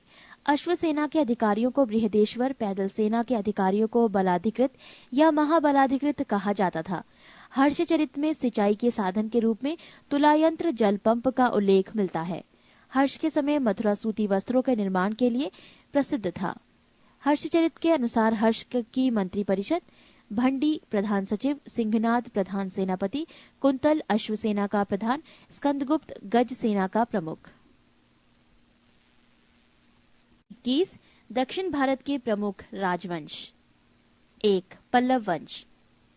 पल्लव वंश का संस्थापक सिंह विष्णु 575 से 600 ईस्वी पर था। इसकी राजधानी कांची, तमिलनाडु में कांचीपुरम थी। वो वैष्णव धर्म का अनुयायी था। किराता अर्जुनियम के लेखक भारवी सिंह विष्णु के दरबार में रहते थे। पल्लव वंश के प्रमुख शासक हुए क्रमशः महेंद्र वर्मन प्रथम 600 से 630 ईस्वी, नरसिंह वर्मन प्रथम 630 से 668 ईस्वी, महेंद्र वर्मन द्वितीय 668 से 670, परमेश्वर वर्मन प्रथम 670 से 680 ईस्वी, नरसिंह वर्मन द्वितीय 704 से 728, नंदी वर्मन द्वितीय 731 से 795। पल्लव वंश का अंतिम शासक अपराजित 879 से 897 ईस्वी हुआ। मतविलास प्रहसन की रचना महेंद्र वर्मन ने की थी। महाबलीपुरम के एकाश्रम मंदिर, जिन्हें रथ कहा गया है, का निर्माण पल्लव राजा नरसिंह वर्मन प्रथम के द्वारा करवाया गया था। रथ मंदिरों में सबसे छोटा द्रौपदी रथ है, जिसमें किसी प्रकार का अलंकरण नहीं मिलता है। वातपी कोंड की उपाधि नरसिंह वर्मन प्रथम ने धारण की थी। अरबों के आक्रमण के समय पल्लवों का शासक नरसिंह वर्मन द्वितीय था। उसने राजसिंह राजाओं में सिंह, आगम प्रिय शासकों का प्रेमी और शंकर भक्त शिव का उपासक की उपाधियां धारण की। उसने कांची के कैलाश मंदिर का निर्माण करवाया, जिसे राज सिद्धेश्वर मंदिर भी कहा जाता है। इसी मंदिर के निर्माण से द्रविड़ स्थापत्य कला की शुरुआत हुई। महाबलीपुरम में शोर मंदिर। दशकुमार चरित के लेखक दंडी नरसिंह वर्मन द्वितीय के दरबार में रहते थे। कांची के मुक्तेश्वर मंदिर तथा वैकुंठ पेरुमाल मंदिर का निर्माण नंदीवर्मन द्वितीय ने करवाया। प्रसिद्ध वैष्णव संत तिरुमंगई अलवार नंदीवर्मन द्वितीय के समकालीन थे। राष्ट्रकूट राजवंश का संस्थापक दंतीदुर्ग 752 ईस्वी था। इसकी राजधानी मणिकर या मान्यखेत वर्तमान मालखेड़ शोलापुर के निकट थी। राष्ट्रकूट वंश के प्रमुख शासक थे कृष्ण प्रथम, ध्रुव गोविंद तृतीय, अमोघ वर्ष कृष्ण द्वितीय, इंद्र तृतीय एवं कृष्ण तृतीय। एलोरा के प्रसिद्ध कैलाश मंदिर का निर्माण कृष्ण प्रथम ने करवाया था। ध्रुव राष्ट्रकूट वंश का पहला शासक था, जिसने कन्नौज पर अधिकार करने हेतु त्रिपक्षीय संघर्ष में भाग लिया और प्रतिहार नरेश वत्सराज एवं पाल नरेश धर्मपाल को पराजित किया। ध्रुव को धारावश भी कहा जाता था। गोविंद तृतीय ने त्रिपक्षीय संघर्ष में भाग लेकर चक्रायुद्ध एवं उसके संरक्षक धर्मपाल तथा प्रतिहार वंश के शासक नागभट्ट द्वितीय को पराजित किया। पृष्ठ 26। पल्लव, पांड्य, केरल एवं गंग शासकों के संघ को गोविंद तृतीय ने स्पष्ट नष्ट किया। अमोघ वर्ष जैन धर्म का अनुयायी था। इसने कन्नड़ में कविराज मार्ग की रचना की। आदि पुराण के रचनाकार जिनसेन, गणितासार संग्रह के लेखक महावीराचार्य एवं अमोघ वृत्ति के लेखक सक्तायना अमोघ वर्ष के दरबार में रहते थे। अमोघ वर्ष ने तुंगभद्रा नदी में जल समाधि लेकर अपने जीवन का अंत किया। इंद्र तृतीय के शासनकाल में अरब निवासी अल मसूदी भारत आया। इसने तत्कालीन राष्ट्रकूट शासकों को भारत का सर्वश्रेष्ठ शासक कहा। राष्ट्रकूट वंश का अंतिम महान शासक कृष्ण तृतीय था। इसी के दरबार में कन्नड़ भाषा के कवि पोन्न रहते थे, जिन्होंने शांति पुराण की रचना की। कल्याणी के चालुक्य तैलप द्वितीय ने 973 ईस्वी में कर्क को हराकर राष्ट्रकूट राज्य पर अपना अधिकार कर लिया और कल्याणी के चालुक्य वंश की नींव डाली। एलोरा एवं एलिफेंटा महाराष्ट्र गुहा मंदिर का निर्माण राष्ट्रकूटों के समय ही हुआ। एलोरा में 34 शैलकृत गुफाएं हैं। इसमें 1 से 12 तक बौद्धों, 13 से 29 तक हिंदुओं एवं 30 से 34 तक जैनों की गुफाएं हैं। राष्ट्रकूट शैव, वैष्णव, शाक्त संप्रदायों के साथ साथ जैन धर्म के भी उपासक थे। राष्ट्रकूटों ने अपने राज्यों में मुसलमान व्यापारियों को बसने तथा इस्लाम के प्रचार की स्वीकृति दी थी। चालुक्य वंश, कल्याणी के चालुक्य वंश की स्थापना तैलप द्वितीय ने की थी। राजधानी मान्यखेट। चालुक्य वंश कल्याणी के प्रमुख शासक हुए तैलप प्रथम, तैलप द्वितीय, विक्रमाद्वितीय, जयसिंह, सोमेश्वर द्वितीय, विक्रमाद्वितीय 6, सोमेश्वर तृतीय एवं तैलप तृतीय। सोमेश्वर प्रथम ने मान्यखेट से राजधानी हटाकर कल्याणी कर्नाटक को बनाया। इस वंश का सबसे प्रतापी शासक विक्रमादित्य षष्ठ था। विल्हड़ एवं विज्ञानेश्वर विक्रमादित्य षष्ठ के दरबार में ही रहते थे। मिताक्षरा हिंदू विधि ग्रंथ याज्ञवल्क्य स्मृति पर व्याख्या नामक ग्रंथ की रचना महाविधिवेत्ता विज्ञानेश्वर ने की थी। विक्रमांक देव चरित की रचना विल्हड़ ने की थी। इसमें विक्रमादित्य षष्ठ के जीवन पर प्रकाश डाला गया है। चालुक्य वंश, वातापी। जयसिंह ने वातापी के चालुक्य वंश की स्थापना की, जिसकी राजधानी वातापी बीजापुर के निकट थी। इस वंश के प्रमुख शासक थे पुलकेशन प्रथम, कीर्तिवर्मन, पुलकेशन द्वितीय, विक्रमादित्य, विनयादित्य एवं विजयादित्य। इनमें सबसे प्रतापी राजा पुलकेशन द्वितीय था। महाकूट स्तंभ लेख से प्रमाणित होता है कि पुलकेशन द्वितीय बहु सवर्ण एवं अग्निष्ठोम यज्ञ संपन्न करवाया था। जिनेन्द्र का मेघुती मंदिर पुलकेशन द्वितीय ने बनवाया था। पुलकेशन द्वितीय ने हर्षवर्धन को हराकर परमेश्वर की उपाधि धारण की थी। इसने दक्षिणा पथेश्वर की उपाधि भी धारण की थी। पल्लव वंशी शासक नरसिंह वर्मन प्रथम ने पुलकेशन द्वितीय को लगभग 642 ईस्वी में परास्त किया और उसकी राजधानी बादामी पर अधिकार कर लिया। संभवतः इसी युद्ध में पुलकेशन द्वितीय मारा गया। इसी विजय के बाद नरसिंह वर्मन ने वातापी कोड की उपाधि धारण की। ऐहोल अभिलेख का संबंध पुलकेशन द्वितीय से है। लेखक रवि कीर्ति। अजंता के एक गुहा चित्र में फारसी दूत मंडल को स्वागत करते हुए पुलकेशन द्वितीय को दिखाया गया है। वातापी का निर्माणकर्ता कीर्तिवर्मन को माना गया है। मालवा को जीतने के बाद विनयादित्य ने सकलोत्तर पथनाथ की उपाधि धारण की। पृष्ठ 27। विक्रमादित्य द्वितीय के शासनकाल में ही दक्कन के अरबों ने आक्रमण किया। इस आक्रमण का मुकाबला विक्रमादित्य के भतीजा पुलकेशी ने किया। इस अभियान की सफलता पर विक्रमादित्य द्वितीय ने इसे अवनी जनाश्रय की उपाधि प्रदान की। विक्रमादित्य द्वितीय की प्रथम पत्नी लोक महादेवी ने पदट काल में विरूपाक्ष महादेव मंदिर तथा उसकी दूसरी पत्नी त्रैलोक्य देवी ने त्रैलोकेश्वर मंदिर का निर्माण करवाया। इस वंश का अंतिम राजा कीर्तिवर्मन द्वितीय था। इसे इसके सामंत दंतिदुर्ग ने परास्त कर एक नए वंश राष्ट्रकूट वंश की स्थापना की। चालुक्य वंश वेंगी। बेंगी के चालुक्य वंश का संस्थापक विष्णुवर्धन था। इनकी राजधानी बेंगी आंध्र प्रदेश में थी। इस वंश के प्रमुख शासक थे जयसिंह प्रथम, इंद्रवर्धन, विष्णुवर्धन द्वितीय, जयसिंह द्वितीय एवं विष्णुवर्धन तृतीय। इस वंश के सबसे प्रतापी राजा विजयादित्य तृतीय था, जिसका सेनापति पडुरंग था। चोल। 9वीं शताब्दी में चोल वंश पल्लवों के ध्वंसावशेषों पर स्थापित हुआ। इस वंश के संस्थापक विजयालय 850 से 87 ईस्वी थे, जिसकी राजधानी तांजाय, तंजौर या तंजावुर था। विजयालय ने नरकेसरी की उपाधि धारण की और निशुंभ सूदिनी देवी का मंदिर बनवाया। चोलों का स्वतंत्र राज्य आदित्य प्रथम ने स्थापित किया। पल्लवों पर विजय पाने के उपरांत आदित्य प्रथम ने कोदंडराम की उपाधि धारण की। चोल वंश के प्रमुख राजा थे परांतक 1, राजराज 1, राजेंद्र प्रथम, राजेंद्र द्वितीय एवं कुलोतुंग। तक्कोलम के युद्ध में राष्ट्रकूट नरेश कृष्ण तृतीय ने परांतक प्रथम को पराजित किया। इस युद्ध में परांतक प्रथम का बड़ा लड़का राजादित्य मारा गया। राजराज प्रथम ने श्रीलंका पर आक्रमण किया। वहां के राजा महीम 5 को भगाकर श्रीलंका के दक्षिण जिला रोहण में शरण लेनी पड़ी। राजराज प्रथम श्रीलंका के विजित प्रदेशों को चोल साम्राज्य का एक नया प्रांत मुंडी चोल मंडलम बनाया और पोलन्नरुवा को इसकी राजधानी बनाया। राजराज एक शैव धर्म का अनुयायी था। इसने तंजौर में राजराजेश्वर का शिव मंदिर बनाया। चोल साम्राज्य का सर्वाधिक विस्तार राजेंद्र प्रथम के शासनकाल में हुआ है। बंगाल के पाल शासक महिपाल को पराजित करने के बाद राजेंद्र प्रथम ने गंगे चोड चोल की उपाधि धारण की और नवीन राजधानी गंगे कोड चोलपुरम के निकट चोलंगगम नामक विशाल तालाब का निर्माण करवाया। नोट: गजनी का सुल्तान महमूद राजेंद्र प्रथम का समकालीन था। चोल काल में भूमि के प्रकार: वेलन वगाई, गैर ब्राह्मण किसान स्वामी की भूमि। ब्रह्माद्य, ब्राह्मणों को उपहार में दी गई भूमि। शाला भोग, किसी विद्यालय के रखरखाव की भूमि। देवदान या तिरुन मडदुक्कनी, मंदिर को उपहार में दी गई भूमि।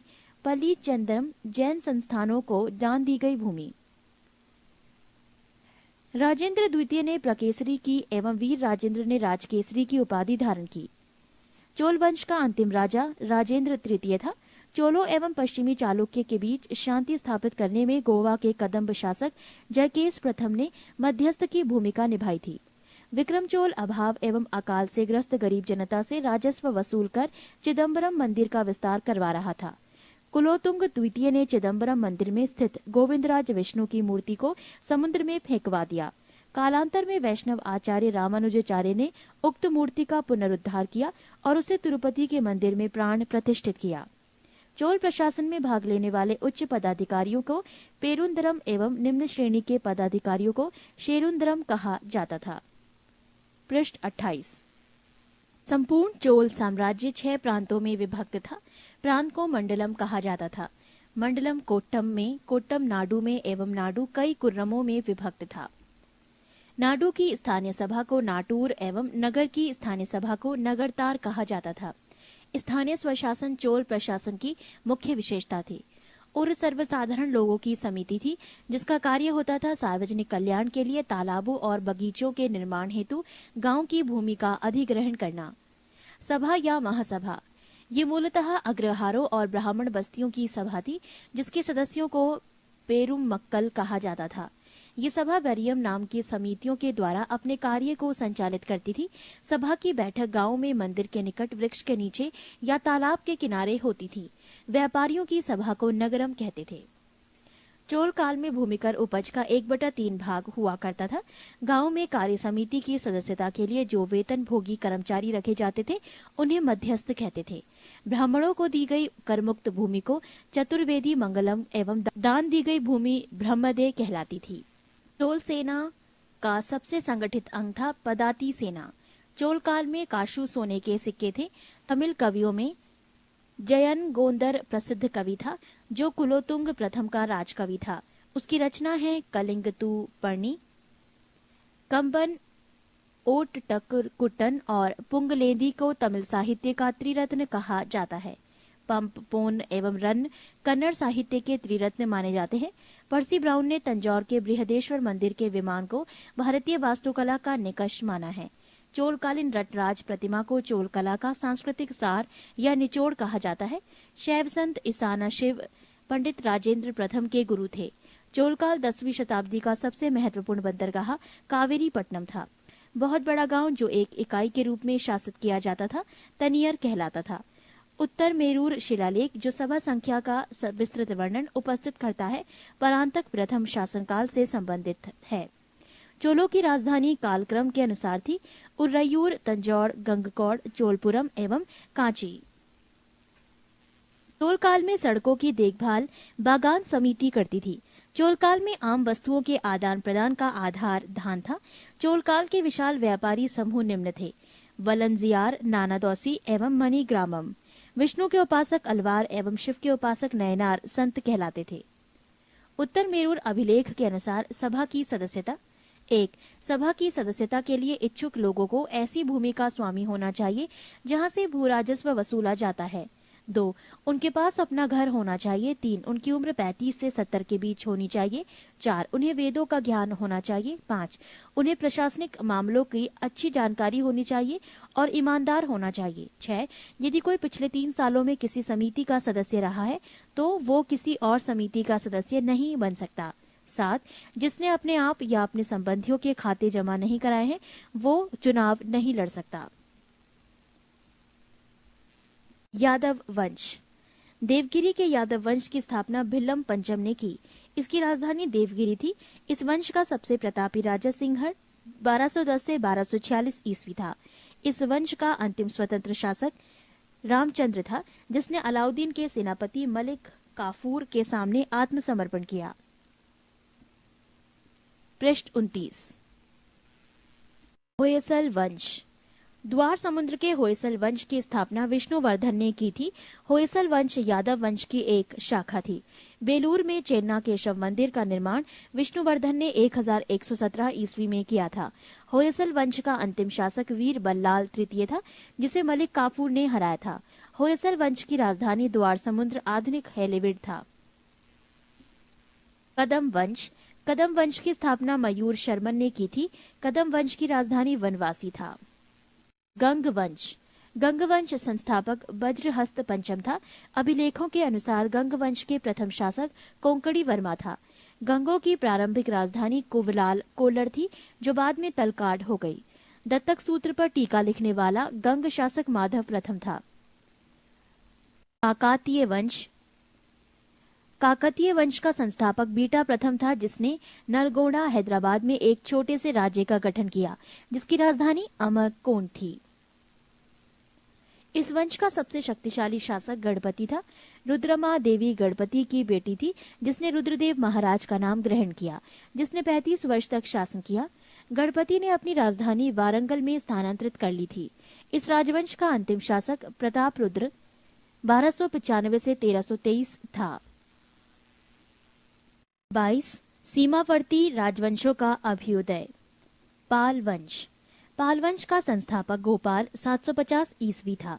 इस वंश की राजधानी मुंगेर थी। गोपाल बौद्ध धर्म का अनुयायी था। इसने ओदंतपुरी विश्वविद्यालय की स्थापना की थी। पाल वंश के प्रमुख शासक थे धर्मपाल, देवपाल, नारायणपाल, महिपाल, नयपाल आदि। पाल वंश का सबसे महान शासक धर्मपाल था, जिसने विक्रमशिला विश्वविद्यालय की स्थापना की थी। कन्नौज के लिए त्रिपक्षीय संघर्ष पाल वंश, गुर्जर प्रतिहार वंश एवं राष्ट्रकूट वंश के बीच हुआ। इसमें पाल वंश की ओर से सर्वप्रथम धर्मपाल शामिल हुआ था। 11वीं सदी के गुजराती कवि सोडठल ने धर्मपाल को उत्तरापथ स्वामी की उपाधि से संबोधित किया है। ओदंतपुरी बिहार के प्रसिद्ध बौद्ध मठ का निर्माण देवपाल ने करवाया था।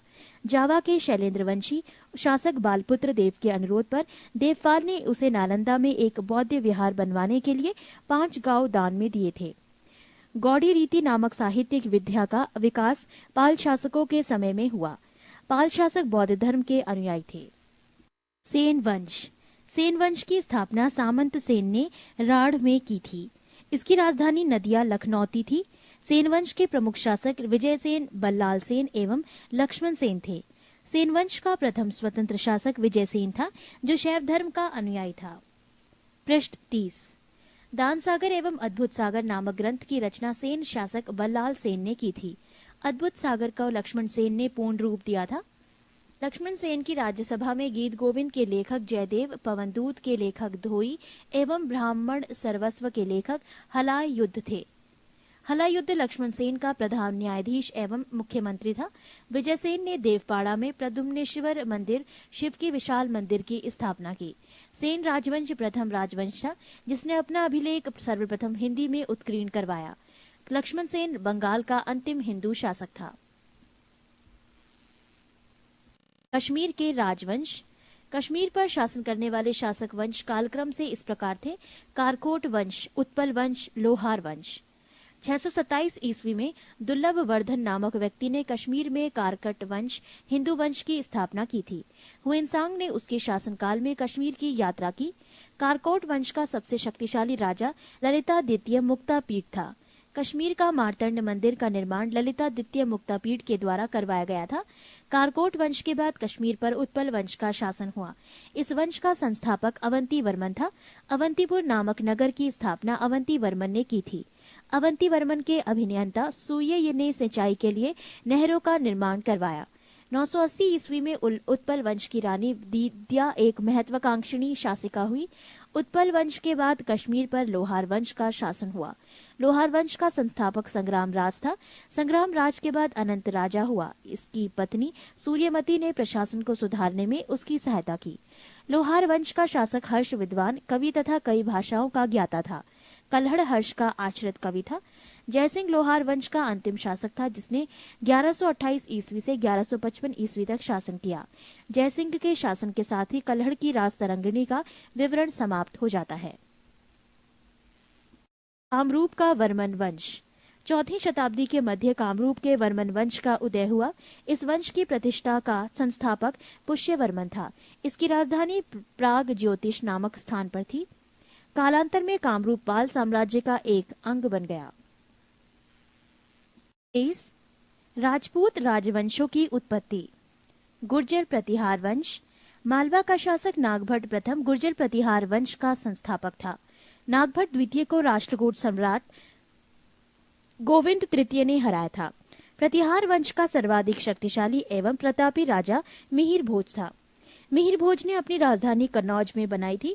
वो विष्णु भक्त था। उसने विष्णु सम्मान में आदि वाराह की उपाधि धारण की। राजशेखर प्रतिहार शासक महेंद्रपाल के दरबार में रहते थे। इस वंश का अंतिम राजा जयशपाल 1036 ईस्वी था। दिल्ली नगर की स्थापना तोमर नरेश अनंगपाल ने 11वीं सदी के मध्य में की। गेहड़वाल यानी राठौड़ राजवंश। गेहड़वाल वंश का संस्थापक चंद्रदेव था। इसकी राजधानी वाराणसी काशी में थी। पृष्ठ 31। इस वंश का सर्वाधिक शक्तिशाली राजा गोविंद चंद था। इसका मंत्री लक्ष्मीधर शास्त्रों का प्रकांड पंडित था, जिसने कृत्य कल्पतरु नामक ग्रंथ लिखा था। गोविंद चंद की एक रानी कुमार देवी ने सारनाथ में धर्मचक्र जिन विहार बनवाई। पृथ्वीराज तृतीय ने स्वयंवर से जयचंद की पुत्री संयोगिता का अपहरण कर लिया था। इस वंश का अंतिम शासक जयचंद था, जिसे गौरी ने 1194 ईस्वी के चंदावर युद्ध में मार डाला। चाईमान या चौहान वंश। चौहान वंश का संस्थापक वासुदेव था। इस वंश की प्रारंभिक राजधानी अहिच्छत्र थी। बाद में अजयराज द्वितीय ने अजमेर नगर की स्थापना की और उसे राजधानी बनाया। इस वंश का सबसे शक्तिशाली शासक अर्णोराज के पुत्र विग्रहराज चतुर्थ बीसलदेव 1153 से 1163 ईस्वी हुआ, जिसने हरि केली नामक संस्कृत नाटक की रचना की। सोमदेव विग्रहराज चतुर्थ के राजकवि थे। इन्होंने ललित विग्रहराज नामक नाटक लिखा। 2.5 दिन का झोपड़ा नामक मस्जिद शुरू में विग्रहराज चतुर्थ द्वारा निर्मित एक विद्यालय था। पृथ्वीराज तृतीय इस वंश का अंतिम शासक था। चंद्रवरदाई पृथ्वीराज तृतीय का राजकवि था, जिसकी रचना पृथ्वीराज रासो है। रणथंभौर के जैन मंदिर का शिखर पृथ्वीराज तृतीय ने बनवाया था। तराइन का प्रथम युद्ध 1191 में हुआ, जिसमें पृथ्वीराज तृतीय की विजय एवं गौरी की हार हुई। तराइन के द्वितीय युद्ध 1192 में हुआ, जिसमें गौरी की विजय एवं पृथ्वीराज तृतीय की हार हुई। परमार वंश। परमार वंश का संस्थापक उपेंद्र राज था। इसकी राजधानी धारा नगरी थी। प्राचीन राजधानी उज्जैन। परमार वंश का सर्वाधिक शक्तिशाली शासक राजा भोज था। राजा भोज ने भोपाल के दक्षिण में भोजपुर नामक झील का निर्माण करवाया। नैषधीय चरित्र के लेखक श्रीहर्ष एवं प्रबंध चिंतामणि के लेखक मेरुतुंग थे। राजा भोज ने चिकित्सा, गणित एवं व्याकरण पर अनेक ग्रंथ लिखे। भोजकृत युक्ति कल्पतरु में वास्तुशास्त्र के साथ साथ विविध वैज्ञानिक यंत्रों व उनके उपयोग का उल्लेख है। नवसाह सांक चरित्र के रचयिता पद्मगुप्त, दशरूपक के रचयिता धनंजय, धनिक हलायुद्ध एवं अमित गति जैसे विद्वान वाक्यपति मुंज के दरबार में रहते थे। कविराज की उपाधि से विभूषित शासक था राजा भोज। भोज ने अपनी राजधानी में सरस्वती मंदिर का निर्माण करवाया था। इस मंदिर के परिसर में संस्कृत विद्यालय भी खोला गया था। राजा भोज के शासनकाल में धारा नगरी विद्या एवं विद्वानों का प्रमुख केंद्र थी। भोज ने चित्तौड़ में त्रिभुवन नारायण मंदिर का निर्माण करवाया। भोजपुर नगर की स्थापना राजा भोज ने की थी। परमार वंश के बाद तोमर वंश का, उसके बाद चाहमान वंश का और अंततः 1297 ईस्वी में अलाउद्दीन खिलजी के सेनापति नसरत खां और उलूग खान ने मालवा पर अधिकार कर लिया। चंदेल वंश। प्रतिहार साम्राज्य के पतन के बाद बुंदेलखंड की भूमि पर चंदेल वंश का स्वतंत्र राजनीतिक इतिहास प्रारंभ हुआ। बुंदेलखंड का प्राचीन नाम जेजाक भुक्ति है। चंदेल वंश का संस्थापक है नन्नूक, 831 ईस्वी। इसकी राजधानी खजुराहो थी। प्रारंभ में इसकी राजधानी कालिंजर महोबा थी। राजा धंग ने अपनी राजधानी कालिंजर से खजुराहो में स्थानांतरित की थी। चंदेल वंश का प्रथम स्वतंत्र एवं सबसे प्रतापी राजा यशोवर्मन था। यशोवर्मन ने कन्नौज पर आक्रमण कर प्रतिहार राजा देवपाल को हराया तथा उससे एक विष्णु की प्रतिमा प्राप्त, जिसे उसने खजुराहो के विष्णु मंदिर में स्थापित की।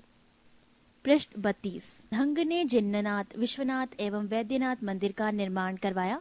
कंदरिया महादेव मंदिर का निर्माण धंगदेव द्वारा 999 ईस्वी में किया गया। धंग ने गंगा यमुना के संगम में शिव की आराधना करते हुए अपने शरीर का त्याग किया। चंदेल शासक विद्याधर ने कन्नौज के प्रतिहार शासक राज्यपाल की हत्या कर दी, क्योंकि उसके महमूद के आक्रमण का सामना किए बिना ही आत्मसमर्पण कर दिया था। विद्याधर ही अकेला ऐसा भारतीय नरेश था जिसने महमूद गजनी की महत्वाकांक्षाओं का सफलतापूर्वक प्रतिरोध किया।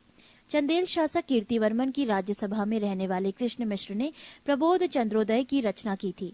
इन्होंने महोबा के समीप कीर्तिसागर नामक जलाशय का निर्माण किया। आल्हाद उदल नामक 2 सेनानायक परम निर्देव के दरबार में रहते थे, जिन्होंने पृथ्वीराज चौहान के साथ युद्ध करते हुए अपनी जान गंवाई थी। चंदेल वंश का अंतिम शासक परम निर्देव ने 1202 ईस्वी में कुतुबुद्दीन ऐबक की अधीनता स्वीकार कर ली। इस पर उसके मंत्री अजय देव ने उसकी हत्या कर दी। सोलंकी वंश अथवा गुजरात के चालुक्य शासक। सोलंकी वंश का संस्थापक मूलराज प्रथम था। इसकी राजधानी अनहिलवाड़ थी। मूलराज प्रथम शैव धर्म का अनुयायी था। भीम प्रथम के शासनकाल में महमूद गजनी ने सोमनाथ के मंदिर पर आक्रमण किया। भीम प्रथम के सामंत बिमल ने आबू पर्वत पर दिलवाड़ा का प्रसिद्ध जैन मंदिर बनवाया। सोलंकी वंश का प्रथम शक्तिशाली शासक जयसिंह सिद्धराज था। प्रसिद्ध जैन विद्वान हेमचंद जयसिंह सिद्धराज के दरबार में था। माउंट आबू पर्वत राजस्थान पर एक मंडप बनाकर जयसिंह सिद्धराज ने अपने सभी पूर्वजों की गजारोही मूर्तियों की स्थापना की। मोढेरा के सूर्य मंदिर का निर्माण सोलंकी राजाओं के शासनकाल में हुआ था। सिद्धपुर में रुद्र महाकाल के मंदिर का निर्माण जयसिंह सिद्धराज ने किया था। सोलंकी शासक कुमारपाल जैन मतानुयायी था। वो जैन धर्म के अंतिम राज के प्रवर्तक के रूप में प्रसिद्ध है। सोलंकी वंश का अंतिम शासक भीम द्वितीय था। भीम द्वितीय के एक सामंत लवण प्रसाद ने गुजरात में बघेल वंश की स्थापना की थी। बघेल वंश का कर्ण द्वितीय गुजरात का अंतिम हिंदू शासक था। इसने अलाउद्दीन खिलजी की सेनाओं का मुकाबला किया था। कलचुरी चेदी राजवंश। कलचुरी वंश का संस्थापक कोक्कल था। इसकी राजधानी त्रिपुरी थी। कलचुरी वंश का एक शक्तिशाली शासक गांग्य देव था, जिसने विक्रमादित्य की उपाधि धारण की। पूर्व मध्यकाल में स्वर्ण सिक्कों के विलुप्त हो जाने के पश्चात इन्होंने सर्वप्रथम इसे प्रारंभ करवाया। कलचुरी वंश सबसे महान शासक कर्णदेव था, जिसने कलिंग पर विजय प्राप्त की और त्रिकलिंगाधिपति की उपाधि धारण की। प्रसिद्ध कवि राजशेखर कलचुरी दरबार में ही रहते थे। सिसोदिया वंश। सिसोदिया वंश के शासक अपने को सूर्यवंशी कहते थे। सिसोदिया वंश के शासक मेवाड़ पर शासन करते थे।